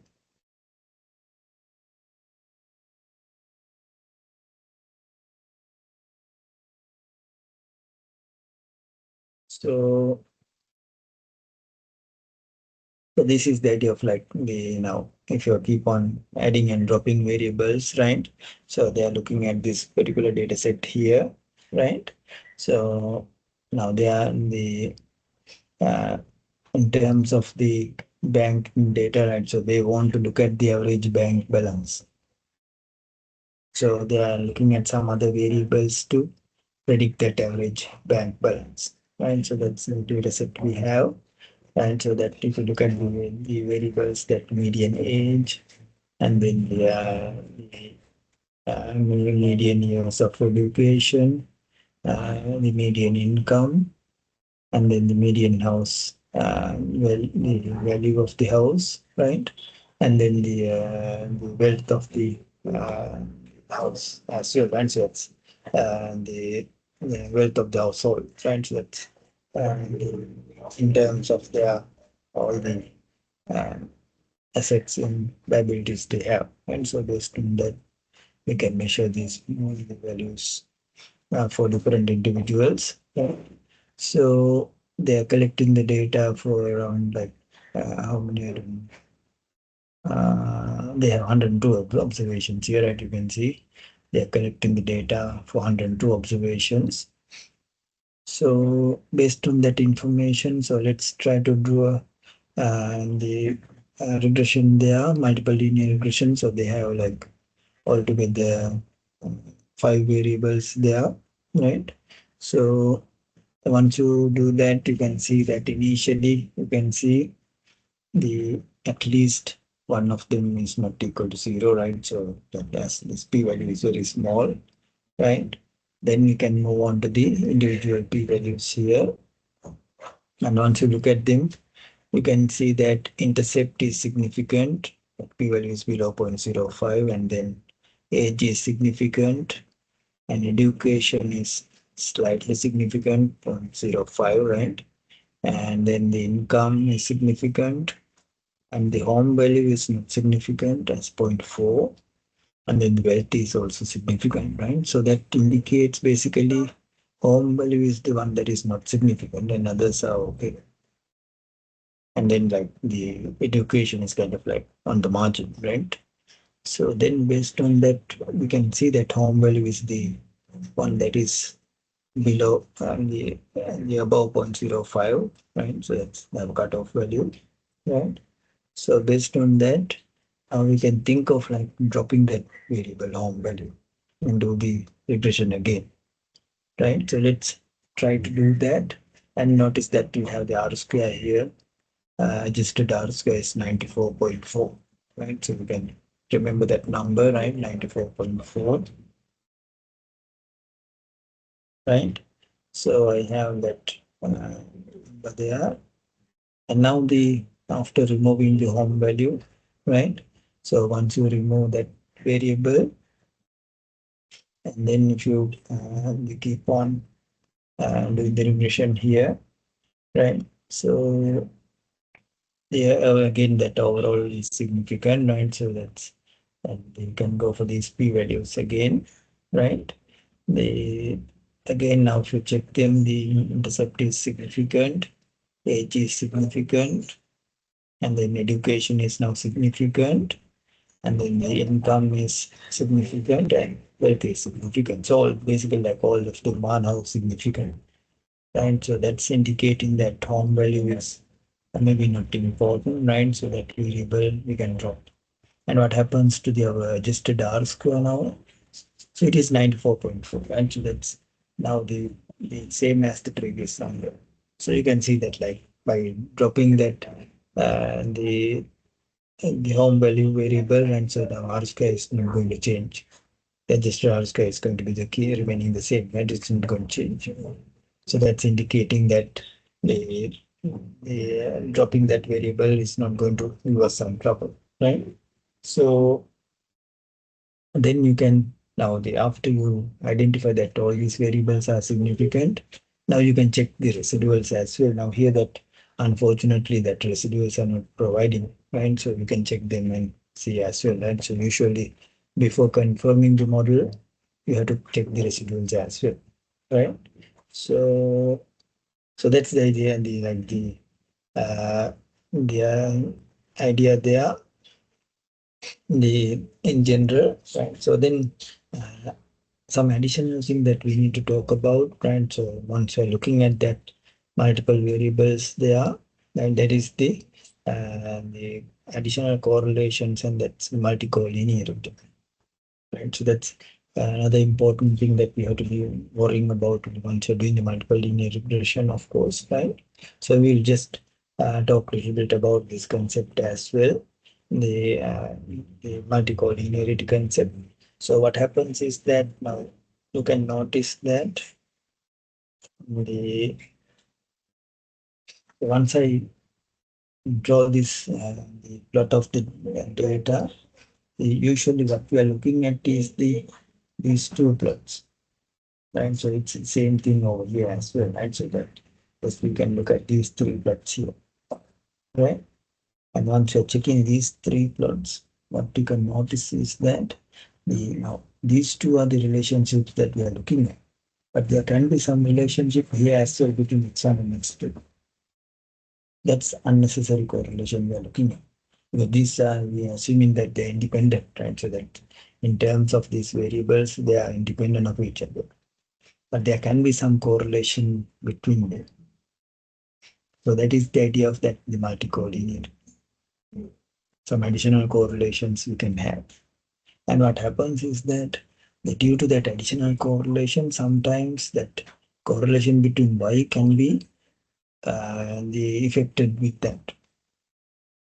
Sometimes that the with this additional correlation between X1 and X2, the correlation between Y can be hidden. So therefore, like we don't see any correlation between Y if we include both of these variables. But individually, they have some correlation. So those additional effects can happen there. So sometimes that within including the two variables, that can improve the relationship with Y. So then in that case, you have to keep it. Right. So that's the additional correlations we can have. Right. But sometimes once you include that additional variables that with having that multicollinearity, then the correlation for the Y can be hidden. So in those cases, we have to drop those unusual variables. So that's why we have to check on this multicollinearity. So to check this multicollinearity, usually we are checking that uh, using the I think yeah here that checking that that is there. So uh, we are checking it using a term called the variation inflation factor, VIF value. So as long as that VIF value is larger, then you know that some multicollinearity is there, and otherwise we don't have it, right? So in Excel we don't have that actually. Yeah, let's see that. Yeah, here they are not providing the VIF value, right? So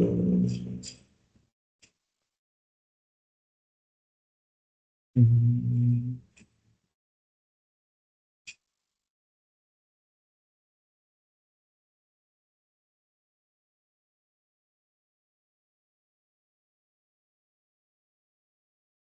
yeah, here that we can see, right? So in the surplus package, they are providing the VIF value. So usually if you have the simple linear regression, VIF is one, right? But multiple linear regression, VIF there can be many VIF values, so we can do that and see, right? So we have to go to this one here. Okay, so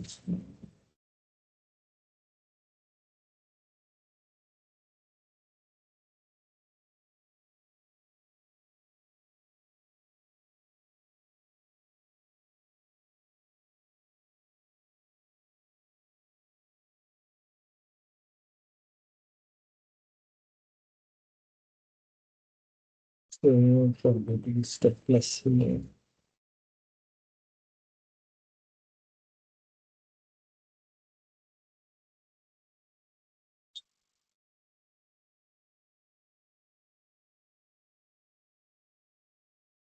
So I can select the two variables here and then same things as before. So if I run it, then you can see the output in the multiple linear regression here, and you can look at the R squares here. Adjusted R square 96.8,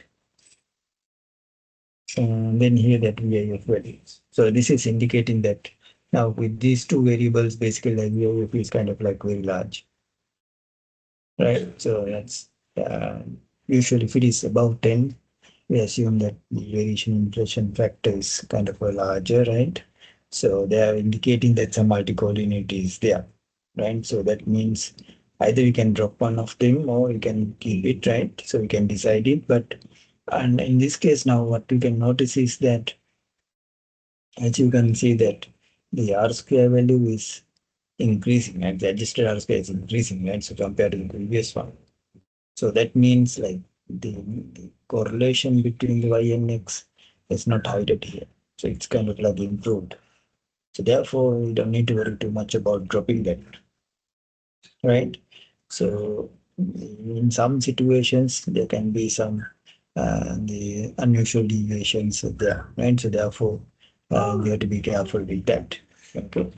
And now, if you look at the slides here, you can see that to detect the multi-coordinate, one thing you can do is that you can look at their correlation matrix. So once you look at their correlation matrix, you can see that in terms of their bank balance, so we are looking at these correlations here. So you can see that in the home value, we have a correlation of 0.38, right? And then the education is 0.17, right? So, so we have to look at these values here, right? So that's so we are looking at the bank balance and the correlation with the other variables, right? So therefore this row, right? So we have to look at this values here. So you can see that age is having some 0.56 and then education is 0.55 and income is 0.95, so high correlation. And then the home value is 0.76 and this is 0.94. So later on we identified that home value is not significant, right? So but you can see that it has high correlation, right? So that the so depending on the situation. But then if you look at the other variable, you see that's kind of like indication that if you look at wealth and income, 94%, right? So that's very high correlation is there between these two. And then the home value and the education, that's kind of like 0.75 and then 0.79 here, home value and income. So they have some other correlations as well. So that's why they can see that like you can check that wealth and income, right? So you can drop one of these, right? So they decide to and they remove the some variable, right? So after removing that variable, so what happens? So you can check that, right? The it is significant here, and then if you check the other variables here, right, all these are significant now, right? So the all values are significant, and then the adjusted R square. So now that as you can see that like that variable is significant, right? So after you drop that, the adjusted R square goes down to 93.4. Earlier it was 94.4. So it goes down by 1% as well, right? So that may be something that you can think of, right? So as it is getting lower, right? But then like the so since it may be removing the multi-coordinate, you can think of like either keeping that variable or dropping that variable, right? So but you can notice that the adjusted R square is going down. So that may be kind of like indication that we may not drop that variable as well, right? So you can think of adding or dropping that variable. So that's the idea of like how we can remove that multi-coordinate, right? So that you can notice even in here, right? So that by looking at the EAF value, right? So either you can decide to drop it or you can decide to keep it, right? So it depends, right? So here you can notice that the by adding that variable, that R square is not going to change, right? So R square is kind of like still larger, right? So therefore we don't need to worry too much, right? So but in this case, right, the after removing that variable, the adjusted R square drops. So that may be an indication that we should not drop that variable, right? So that depends, right? So you can check the EIF value and see whether it is very large value or it is not that much, right? So then depending on that, you can decide on that as well. So those are the other things you can think of in terms of the adjustments you can do and so on, right? So that's the idea of like when you're doing the regression analysis, right? So things you have to worry about. Okay. And then the other the important thing we have to worry about in terms of the regression analysis, right? So that dealing with the categorical independent variables. So in terms of the variables, now in our y variable, normally we assume that it is following the normal distribution, right? But then in terms of the x variables, up to this point, we just think about that x variables are also continuous variables, right? But then the x variables can be categorical as well. And the other option we have is that the y variables are also can be categorical as well. So here we are not going to worry too much about that one, right? So that's again now. If the y variables are also categorical, then you can do the aggregation with that as well. And so we are not going to go into that level here, right? But if the x variables are categorical, then what can we do? So what are the examples of them? Now, if you think about like, for an example, for our x variable, we can think of like education level or maybe gender.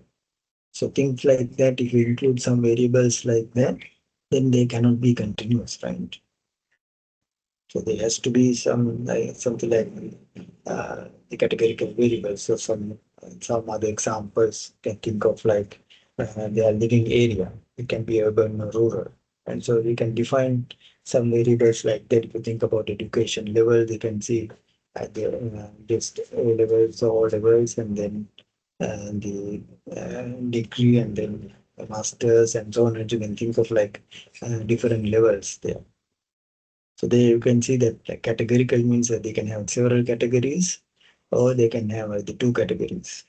Gender means that you can have two categories, and then the other cases you can see the living area can be like rural and urban and so on, right? And then the other way you can think of like the people's satisfaction. You can think of that as a categorical as well, either satisfied or not satisfied. So you can define the various categories like that, right? Depending on the situations. So then, if your categorical variable is having only two categories, then easily you can deal with that one as the two categories as the either yes or no situation.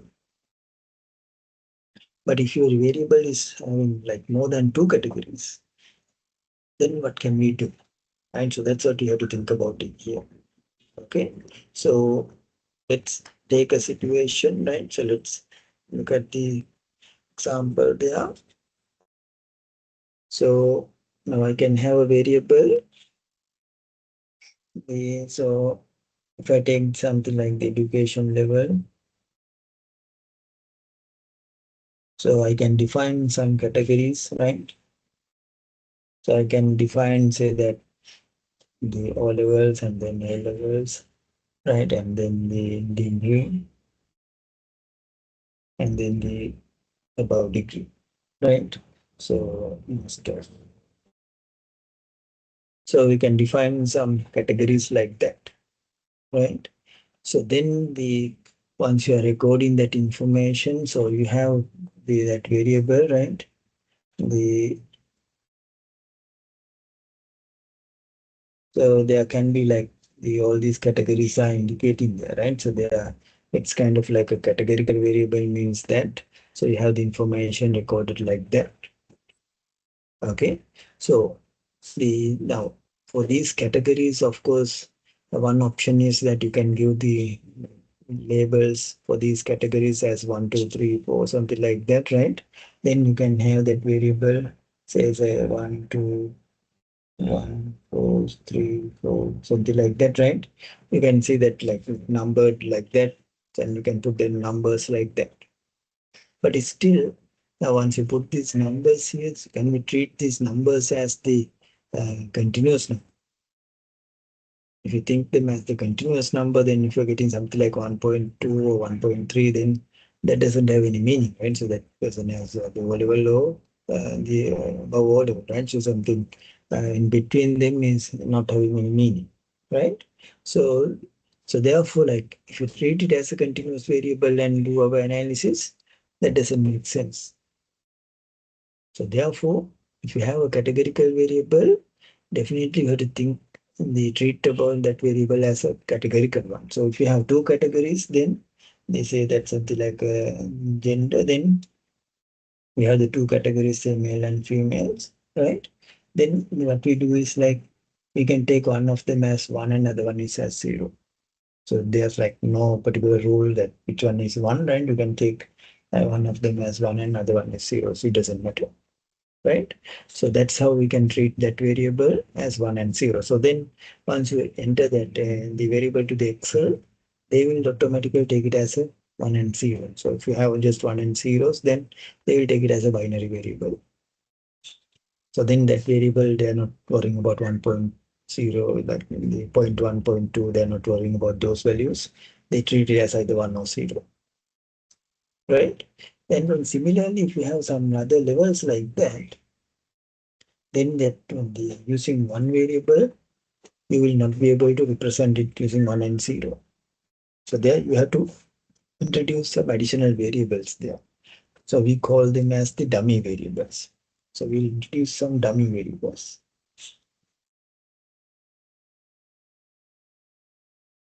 Okay. So now, for example, now if your education level, if I have four categories there, right? So then the if you have four categories, so then of course you have k categories, right? Then we need to have k minus one dummy variables. So that's the rule that we have to follow, right? So, now if you have the four categories there, then we need the three dummy variables, right? So I will introduce that three dummy variables D1, D2, and D3. So I will define that my education level, right? The variable, and I have some categories, say 1, 2, 3, 4, and then 3, 1, 2, 4, and so on, right? I just define some categories like that, right? Then how I will define these dummy variables. So now for the dummy variable one, I will make it one only if it is in the first category, right? So therefore this is going to be one, right? And then this is 0, 0, 0, 0, and this is 1 and 0. So I make it as a 1, 0 variable, right? And representing the first category, right? And then the dummy variable 2 will be 1 only if it is the second category, right? So therefore this is 0, 1, 0, 0, 0, something like that. Okay. And then the third one will be the third category, right?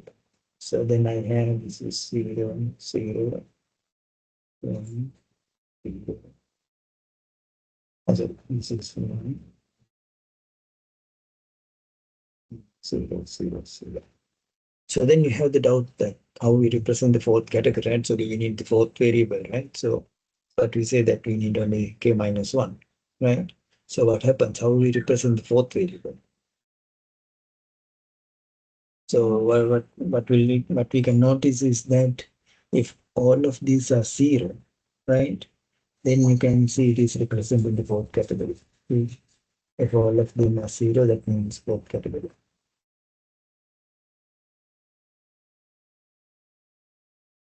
So therefore, like we don't need to have the additional variable, fourth variable, so that three of them will be enough.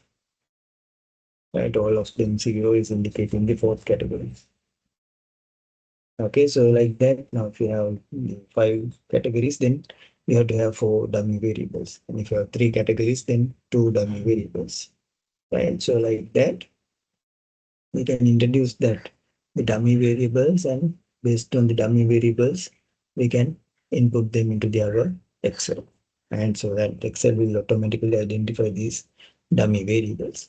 So let's look at some examples there, and then we can perform our analysis.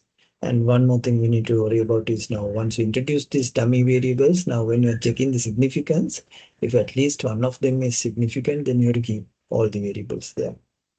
So if it is not significant, that means all of them has to be not significant. Okay, so then you can say that particular main variable, education level variable, right? So that will not be not significant if all of them are not significant. If at least one of them is significant, then that education level variable we have to keep it, right? So that the whatever that categorical variable we have to keep it.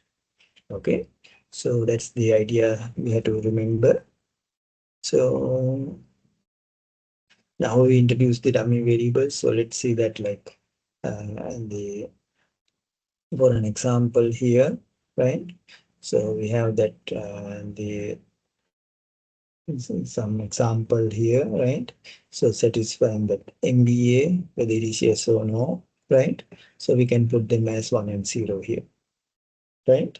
So, and then you can perform the analysis here. So I just have like another example here. Let me go into that one. And there you can notice that so this is the that example with the dummy variables, right? So now once you have that, like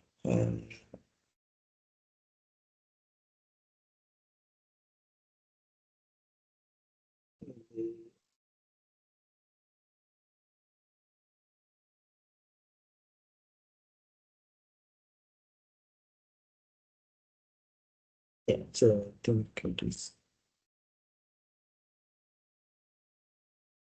yeah, you can see it in here. So the if you have a variable that has yes or no, right? So then how do we make it 1 and 0? So just I will indicate you how to do that, right?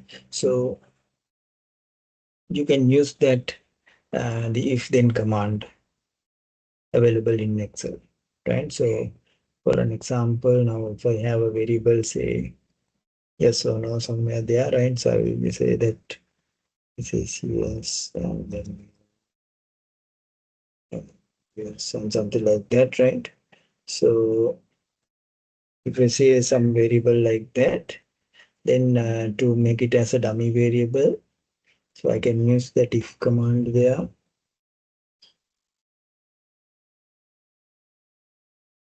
So I'm checking that if this is equal to yes, so I need to put that as within the quotation mark.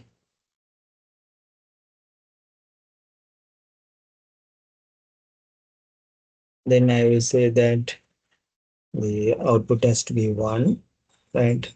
And otherwise, if it is true, the value, and then if it is false, it is 0, right? So I can give the output like that. And you can see that it's now going to be 1 there, and then the no means 0 and yes means 1, right? So you can see, you can do the modification like that. And that's how we can create the dummy variables. And then you can perform our regression as before, right? So just can go for the data analysis. So the y values.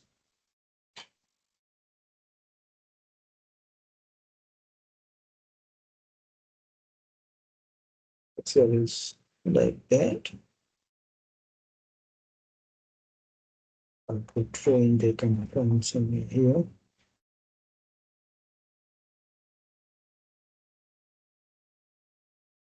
So you can see the output there. So overall it is significant, and then you can check the variables there. So and then p values of each one, and then you have the residuals, can check the residuals as well. So that's how you can perform the regression if you have that say that categorical variable there. Make sure that always you make it 1 and 0, right? And now if it is the case that uh, the if your categorical variable is, now this is for the yes or no situation, right? So you can use that if command, right?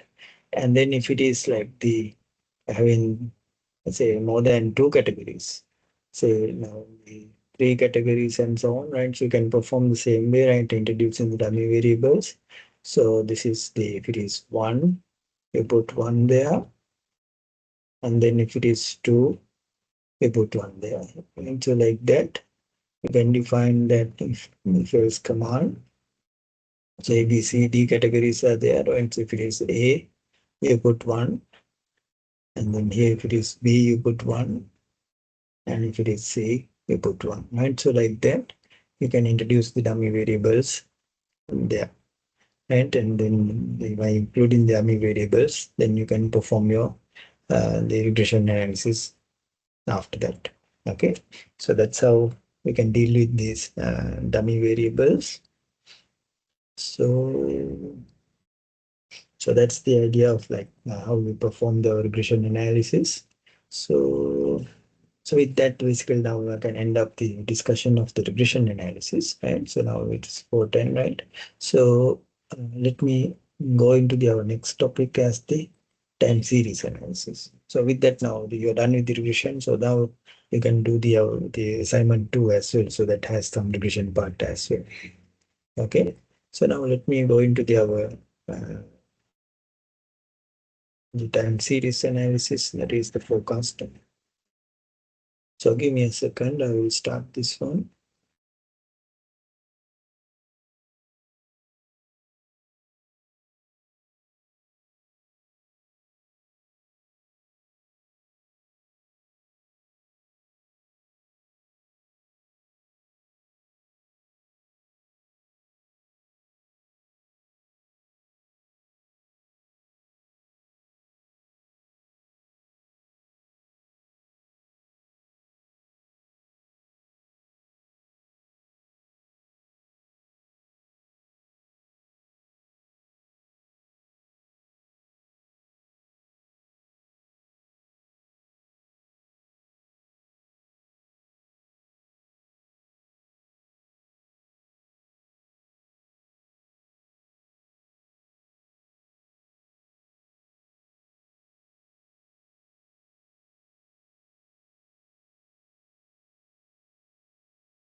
Right, okay.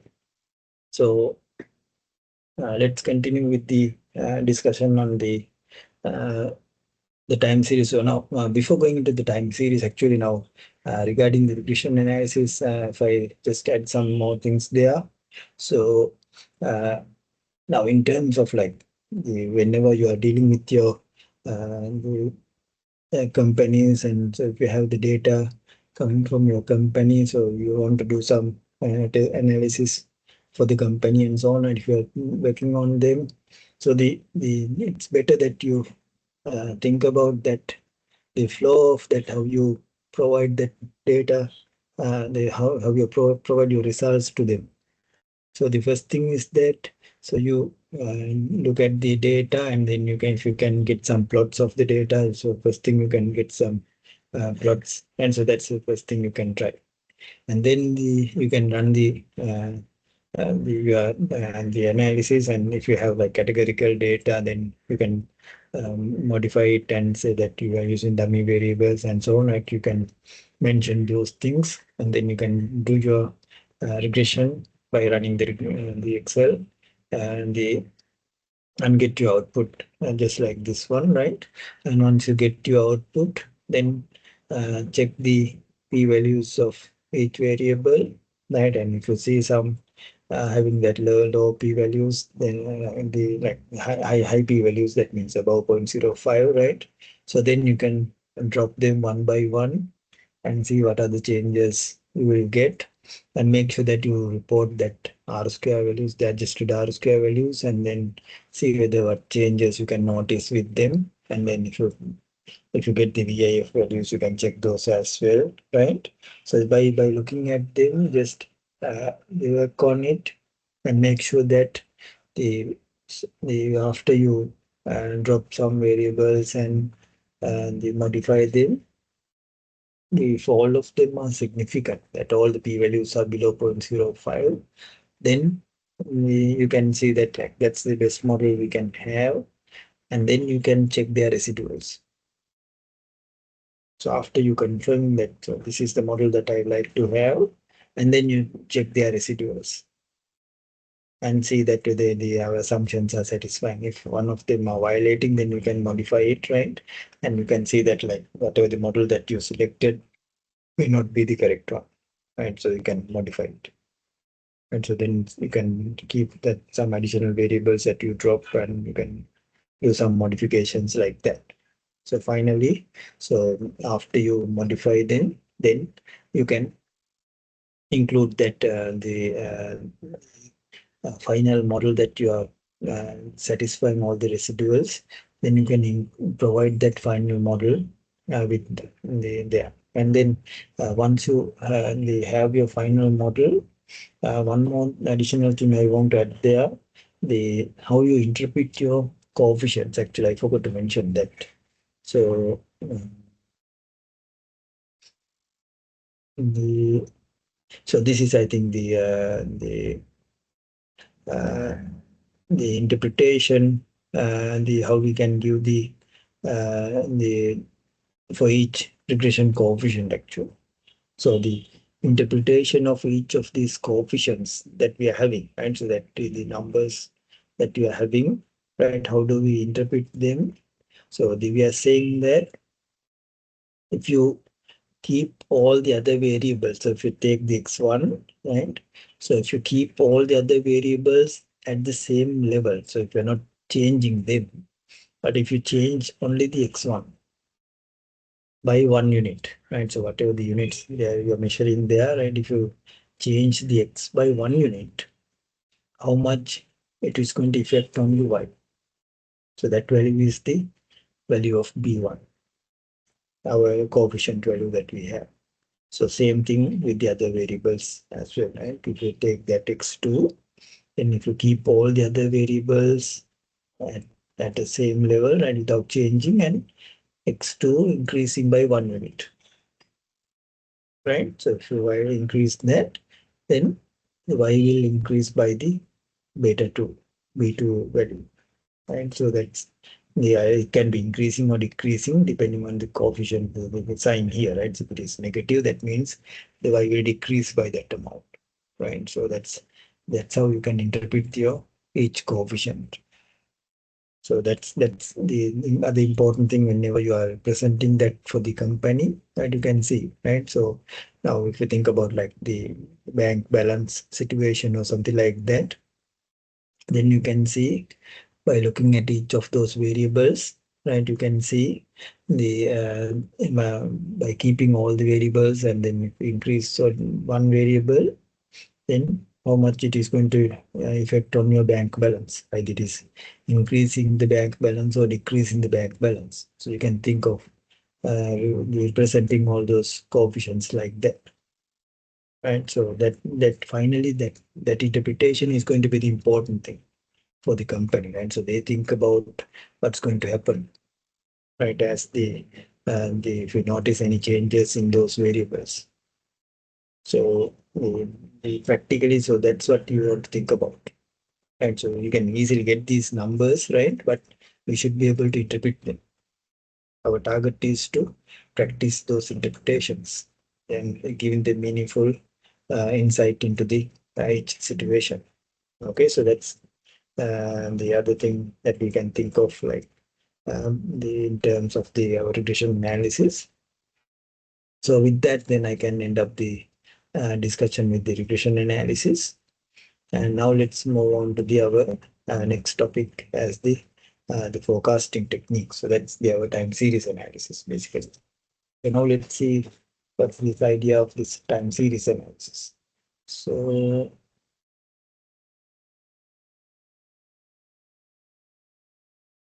now the first thing is that why we have two techniques defined like this, the regression and time series. So basically in both techniques we are doing the forecasting, but we especially using the forecasting word for the time series. So why we have that? And so first thing we have to discuss about that. Right. So let's see the differences between the regression and the time series.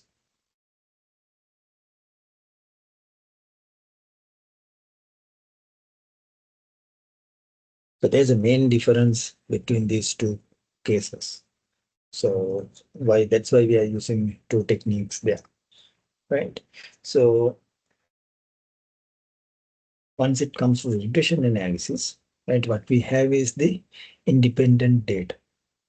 So for an example, now if you think about like the our very basic example is the if I'm thinking about some sample getting from the our university students, right? So I'm getting a random sample. So as long as you have a random sample, that means one observation is independent of the other observations. So if you're selecting a particular student, right? So then the selection of the next student is not going to affect from that one.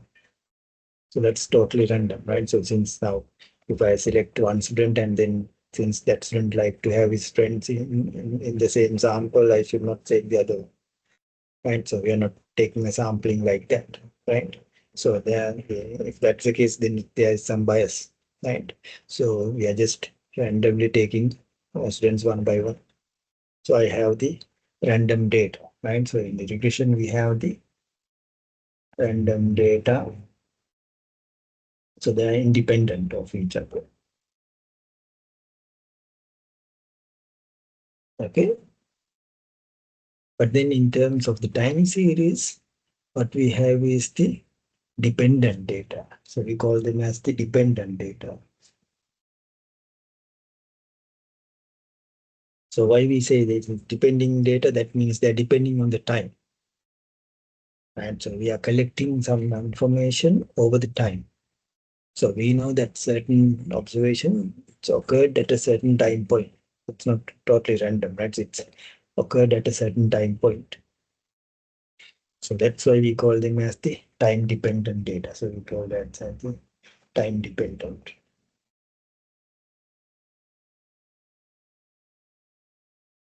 Okay, so that's going to be the main the difference.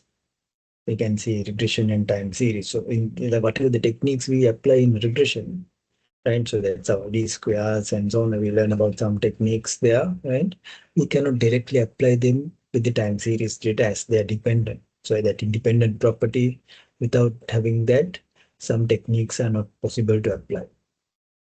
So that's why we are creating a new technique as a time series, right? So that's the main difference that you should be able to identify, right? So whether it is a time dependent data or not non-time dependent data. So like if you think about a rainfall or temperature and so on and things like that, they're time dependent, right? So we collect them over the time, right? So we say that like on a particular day we have a certain amount of rainfall, and the next day we have a certain amount of rainfall, and so on, right? So we collect information like that, and then the dependency we can notice is that in terms of the time series. So if I look at some observations, say y1, y2, y3, and so on, and I have the say yn observations are there, right? So we say that like the dependent means that they have some relationship. Y is related to y2, y1 is related to y2, and y1 is related to y3, and y2 is related to y3, and so on. And you can see some relationship there. And in terms of the regression there, you can see if I have x1, x2 up to xn, so they're independent of each other. And so these they have the independent property, right? So as we can see that like y1 is depending on y2 and y1 is depending on y3 and so on, right? So we are saying that they have some dependent structure. So our target is to identify that dependent structure, right? So we say that the, we can find some relationship. So we say that we have some correlation between yt and yt minus 1. And we have some correlation between yt and yt minus 2, and so on. And so we can find some correlations like that between yt and yt minus k. So the identifying these correlations, the correlation structure. Right? So that's going to be what we are trying to do in the our time series data. Then correlation structure is important to identify. And here, like if you think about like xt and xt minus 1, we don't have any correlation. Correlation is 0, right? And xt and xt minus 2 or xt and xt minus k, all these correlations are 0, right? So here you can notice that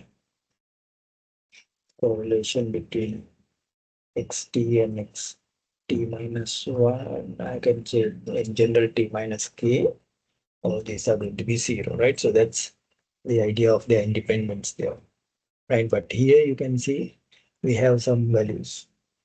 So we will find out those values, and then based on that, we like to find out some pattern there.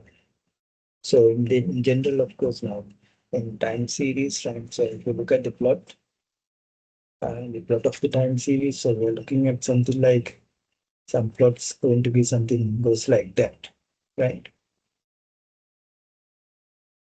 So in terms of like the regression, we just try to find a line there, but here we try to find out this pattern. So our target is to find that particular pattern there, right? So we like to fit a pattern over here, right? And then we assume that that pattern will continue into the future, right? So that's another important thing in difference in terms of that time series and regression, right?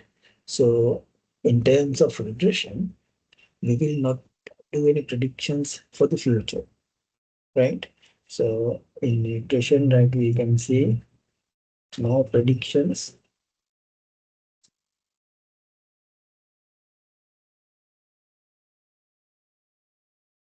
for the future, right? But here our target is to predict for the future, right? So that's the another main difference you can see. So in terms of the regression, right? So what we do is that, so we find out that we have some data set like that, right? So we fit a line and we do the predictions between these two limits,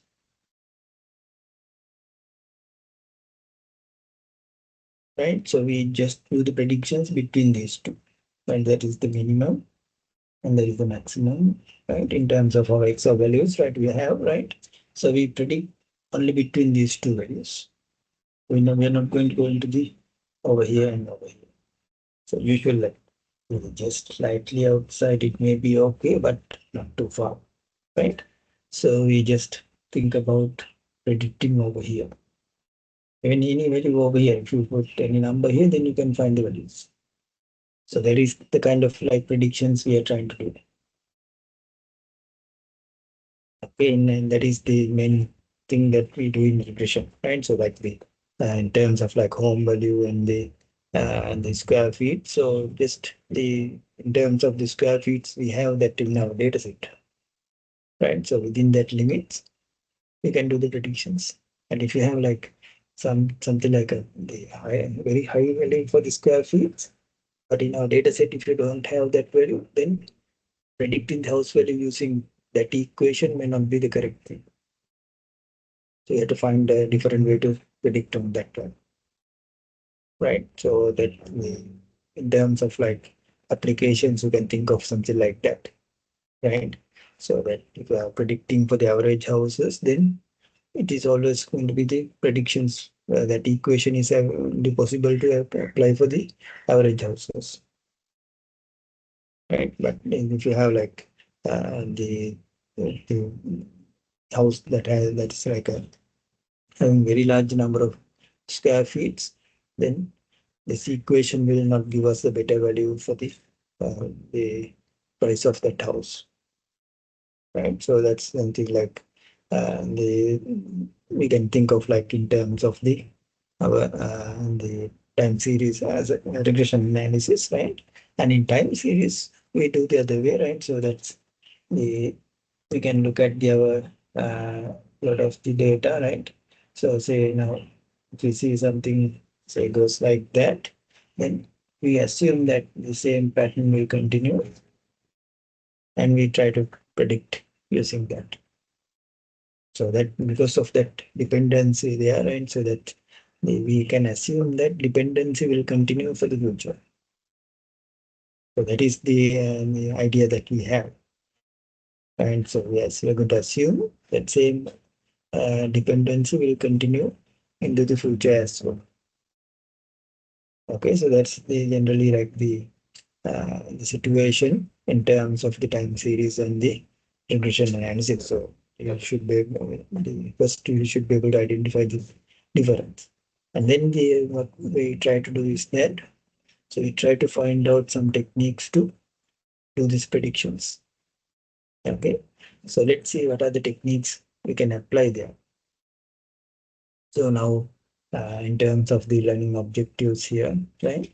So, so first we'll talk about this judgmental approach, right? So that's from old method that people tried. So we can discuss about that as well, right?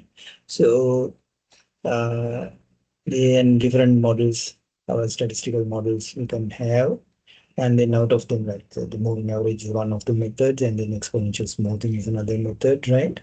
And then the error calculations, and you can define that error calculation there, right? So just like now we have that error measurement there in the in terms of the our regression analysis, right? So same error measurement is there for the time series as well, right? So, and the same assumptions are also there. So we can check those assumptions as well, right? So the then we can apply that the techniques there. And then, of course, now the double exponential smoothing, unfortunately, now Excel it is not available. So you use some other packages like the Stat Plus and so on, and so those have it, right? So you can see that the exponential smoothing, right? So we just have the single value, right? So unfortunately, the other techniques are not available. And this decompositions, and we'll talk about those things, right? So just to one disadvantage is that the here also we don't have that the double exponential smoothing. But if you use something like the R software and so on, then you can use that double exponential smoothing as well, right? So and even that our in the data analysis package. So there you can see we have that our exponential smoothing, right? And then moving average methods. So we will talk about those two, right? So the double exponential smoothing is not here. So that's kind of like a disadvantage we have, right? So therefore, like what happens is like in the if you think about this book here, right? So like I think I gave you the book at the beginning, right? So the your syllabus there in that book they are also indicating that Excel mine. They have that package called the Excel mine. Unfortunately, that's also a paid version, right? So therefore, in our subscription, we don't have that one. Just like the Stat Plus package, right? So both are paid versions. So we don't have them. So therefore, I will not be able to discuss about this double exponential smoothing. I just give what it is, right? So, mm, so those are the things we will discuss, right? So the our historical approach, and let's talk about that one, right? So I will go through some of these topics today. So, uh, right.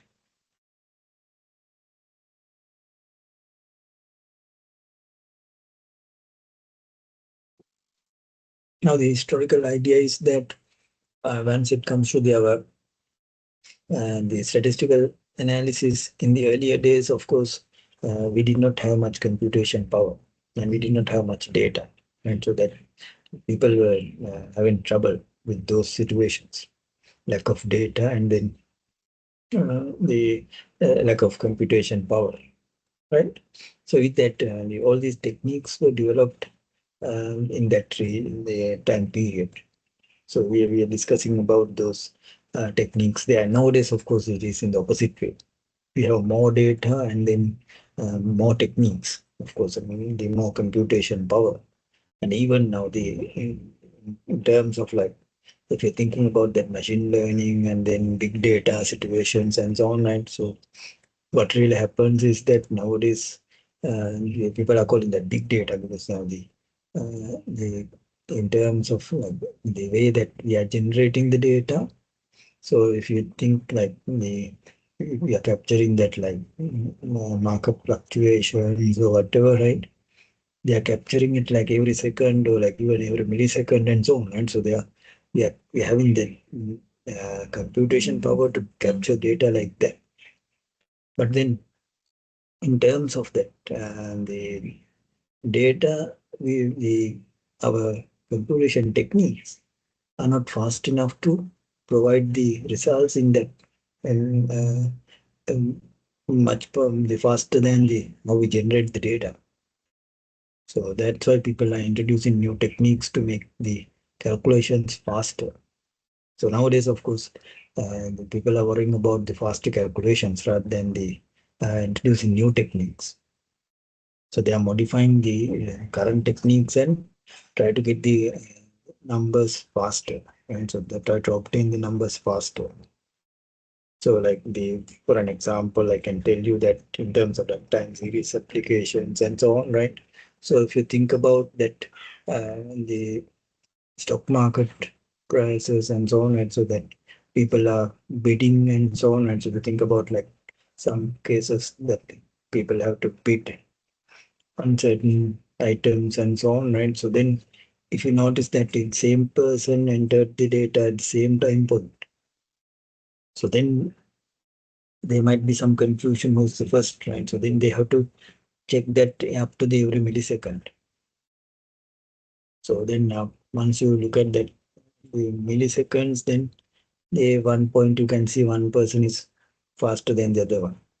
So you have to go for like very small numbers in that case, right? So milliseconds, and even now if you think about like in terms of like 100-meter runners and so on, right? So they're also checking that the how quick. I mean, like the first two place, they might go up to three decimal places or four decimal places, right? 9.7, something like that, and so they check for the other decimal places to find out the fastest run, right? So just like that, now when entering the data, right? So once you click the button, at the same time point, there might be hundred of the others are also clicking the button. So you have to separate them, who's first and second and so on. You have to sort them, right?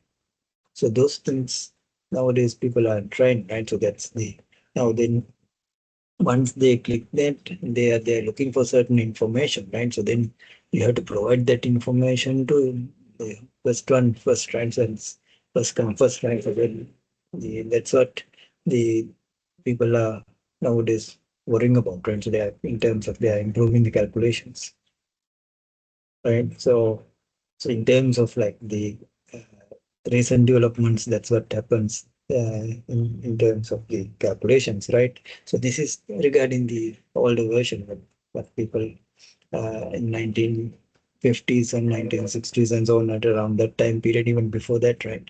So what people have done, so once they are taking the business decisions and so on, right, the decision making situations, they uh, they did not have much information, right? So therefore, they rely on expert knowledge. So like there are one or two people who are experts on a certain field, and then other than that, they don't have much information. So then once you want to take a business decision or whatever, right? So what they do is like they go to that uh, each of those the individuals, those the experts, they think about like those the whoever the experts available there, they go to each and every person, right? And they are giving the same question. And then of course they're not saying that like what is the opinion given by the other persons, that they keep it as a secret, right? And then they're collecting the information based on that each person. So then they will have like bunch of information they collected from each person. So then finally you can take something like a weighted average or something like that, right? As you can see that like each person you might can give that the years of experience they have, right? So they can give high weight for the high experience and low weight for the low experience, and you can calculate a weighted average, and then based on that you can come to a decision. So that's the idea of the Delphi method. So people are creating so the calculations like that. And then there are the other things like the indicators and indices, right? So the indicators means that like now based on some information available, you're trying to get a weighted average, right? So the and averaging out, just averaging out, you can take a something like a weighted average or some technique using some other mathematical techniques. You can calculate a particular number representing a situation. So those are the indicators. So like you can define that financial growth and the financial the risk people living and so on. And you can calculate different the measurements, indicators. So we call them as the indicators, right? And then once you combine several indicators together, we call it as an index as well. So these are some of the earlier measurements people are having, right? So there are like financial indicators and the indexes and so on. And so there are different measurements people are having based on that, right? So without using much time series properties, of course, all these are like the regular calculations. All those does not involve the time value, right? So we need to incorporate the time value as well. So that's the main idea of like using time series analysis. So here clearly we are using the time value. So based on that, we are trying to predict the future. Okay. So that's the idea of like the earlier methods people are having. So in terms of the time series approaches, now the so then like the in terms of the time series data, now we can identify certain properties, the certain components. Basically, I can define them as the random behavior and then trend and seasonal effects and the cyclic effects. So basically, like once you're looking at the time dependent data, these are the behaviors we can see, right? So so based on each case, right?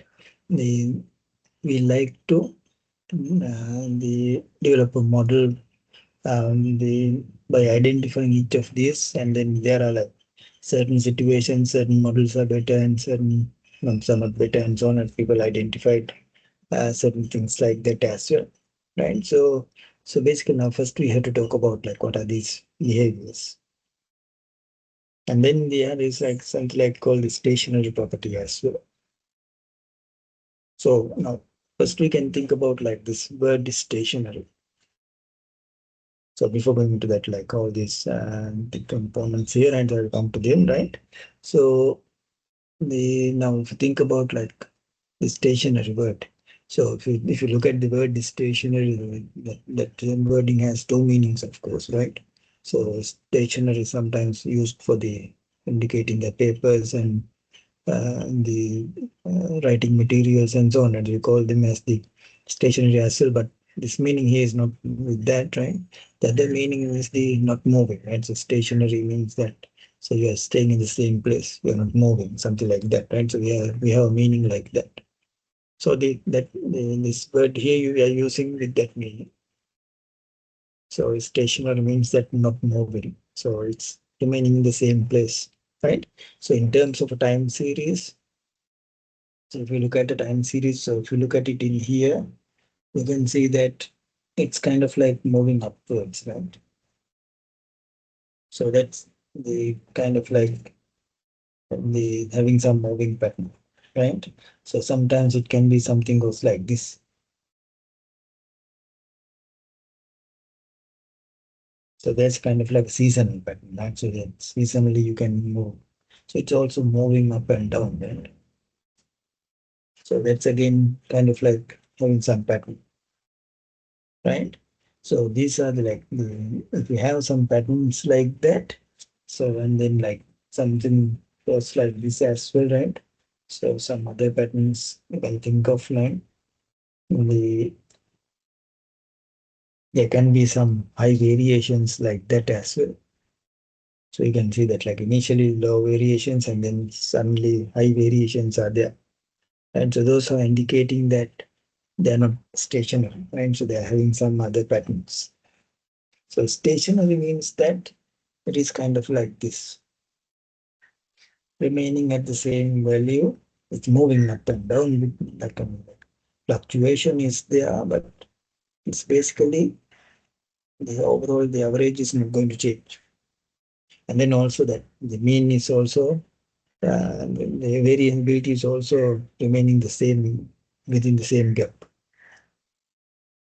Right, so it's not going to like the later on it's getting larger or no other changes we can see. Right, so there's kind of like if we see that type of a pattern, then we can see it is kind of like a stationary here, not moving, like not changing. But if you see something goes like this, right, or even one of these, right, then you can notice that there's no stationary. That stationary property is also important, right, because actually now here that in terms of our modeling, we are not going to incorporate that stationary property that much, right? But the in terms of like the other types of modeling that we have is the RIMA models. So if you look at those the models, then you will see that like this stationary property is very important there. So in our cases here that we are not going too much about the stationary property, right? So, but just to, you can see that like once you're reading the books and so on, and if you see that ARIMA models, so those models are basically incorporating the stationary property. Okay, so that is important. So now in our case here that I can identify the each of these patterns here, right? So these are like the different behaviors of the components. The random behavior is the one that is kind of like the moving like that, right? But the idea is that random behavior means that there no correlation actually. So the random behavior is indicating that they're not correlated. So that's the same thing we notice with the our error. And so that the error terms in our the regression analysis, we notice that they have the random behavior. They're not moving, right? So similarly, now here also we can notice that the if you like the they don't have they're not showing like any the time series property. They just randomly going up and down, right? So then we can notice that the time series having a random behavior. That means no time series properties are there. So that's the idea of that random behavior. And then we have the trend. So the trend means something like that. It can be increasing or it can be decreasing, right? And then increasing and decreasing happen regularly, then it is having a trend, having a seasonal pattern. The trend is kind of like a seasonal pattern. But then also like it can be goes like this as well. And so that is the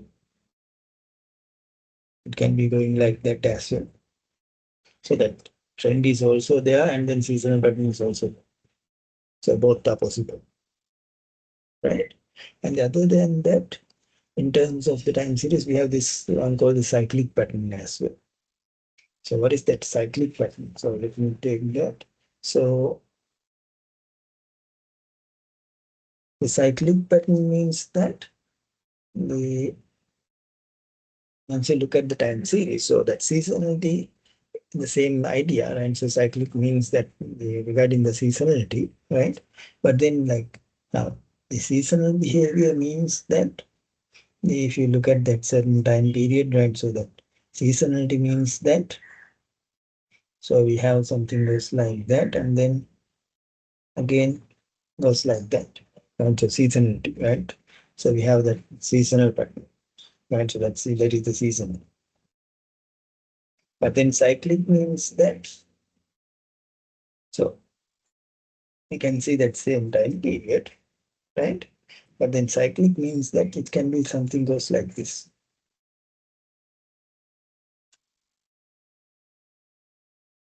So now it's having much more larger time period. So that the seasonality, right? The seasonality, the pattern is kind of like having a larger time gap. So it's usually more than 1 year, right? So if you see some patterns like that, then that is the cyclic. That's again a seasonal pattern, but it's having larger time period. So therefore, we call it as a cyclic pattern. Usually, like, in general, we don't see that much of cyclic patterns, but there are, right? So there are like if you think about like global warming, so people identified that the global warming is kind of like a cyclic pattern, not a seasonal pattern. So and like now in that case, the global warming is kind of like having a trend as well, and so that's the is increasing. Global warming is always increasing, right? And then the cyclic pattern is there in terms of the weather conditions and so on. Now, if you see that like some weather conditions, sometimes like the cyclones and those the other things happens, right? Not every year. So they happens like within like every 2 years and then every 3 years time period and so on, right? You can see some things like that, and then some high cold temperatures and then high uh, the hot temperatures can be there after every 3 years or every 4 years. There are some effects, something like if you look at the weather conditions, you can notice that there are something called the El Nino effects and so on, right? So that there are some names like that El Nino, and then there are some other names as well like that. Those are like the cyclic patterns people noticed. They came every 3 years or every 4 years or every 5 years time period, right? Usually they are getting some patterns like that. So that there are cyclic patterns are there. So people identified them, and to identify them, we need some large number of data, of course, right? So usually, like if you look at the global temperatures and so on, and so that's there. So people using them, they try to find out those patterns in that. So our target is to now, once you're looking at the time series, of course, we are not worrying too much about cyclic patterns. Regularly, you cannot capture them. So what we can capture is the seasonal patterns. So we'll try to capture the seasonal patterns and the trends, and then the random behavior. So once you they identify that seasonal patterns and the trends, other than that, it will be the random behavior. So those are the things we try to we are trying to identify, right? So so these are the examples for them, and this the cyclic pattern. There's a federal fund rates, right? So some patterns you can notice there, and so it's having a, like a larger time period. So, and then we have this the moving average technique. So we'll come to them next time, right? So now it's 5 o'clock, right? So I will stop it here. And those who did not mark attendance, so we can mark it now.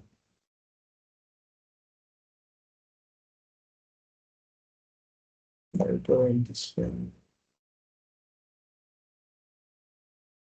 Yeah, so now so we have 2 minutes, and so those who did not mark attendance, you can mark it now. And then like please work on your assignments. I already uploaded the assignments, and you can work on them. And later on, I will give you another 1 or 2 assignments, right? So regarding the later chapters. So then after this time series, then we can start the multivariate data analysis, and then we can move from there. So any questions so far? So based on your assignment marks, I will give you the continuous assessment mark. So we have, I think, 40% from the continuous assessment. Is it like 40% or 50%? So make sure that you work on them as well.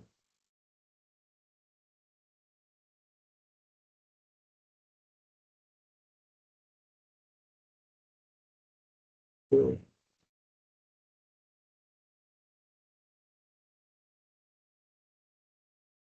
okay, hope all of you mark the attendance. So it is almost 5 o'clock.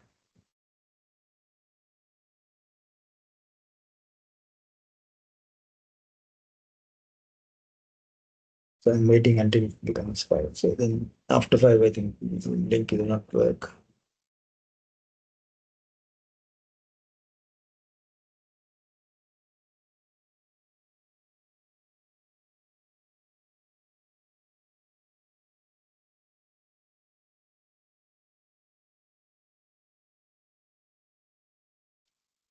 Okay, so now it is 5 o'clock. So then I will end up the lecture for the today. Then see you guys next week.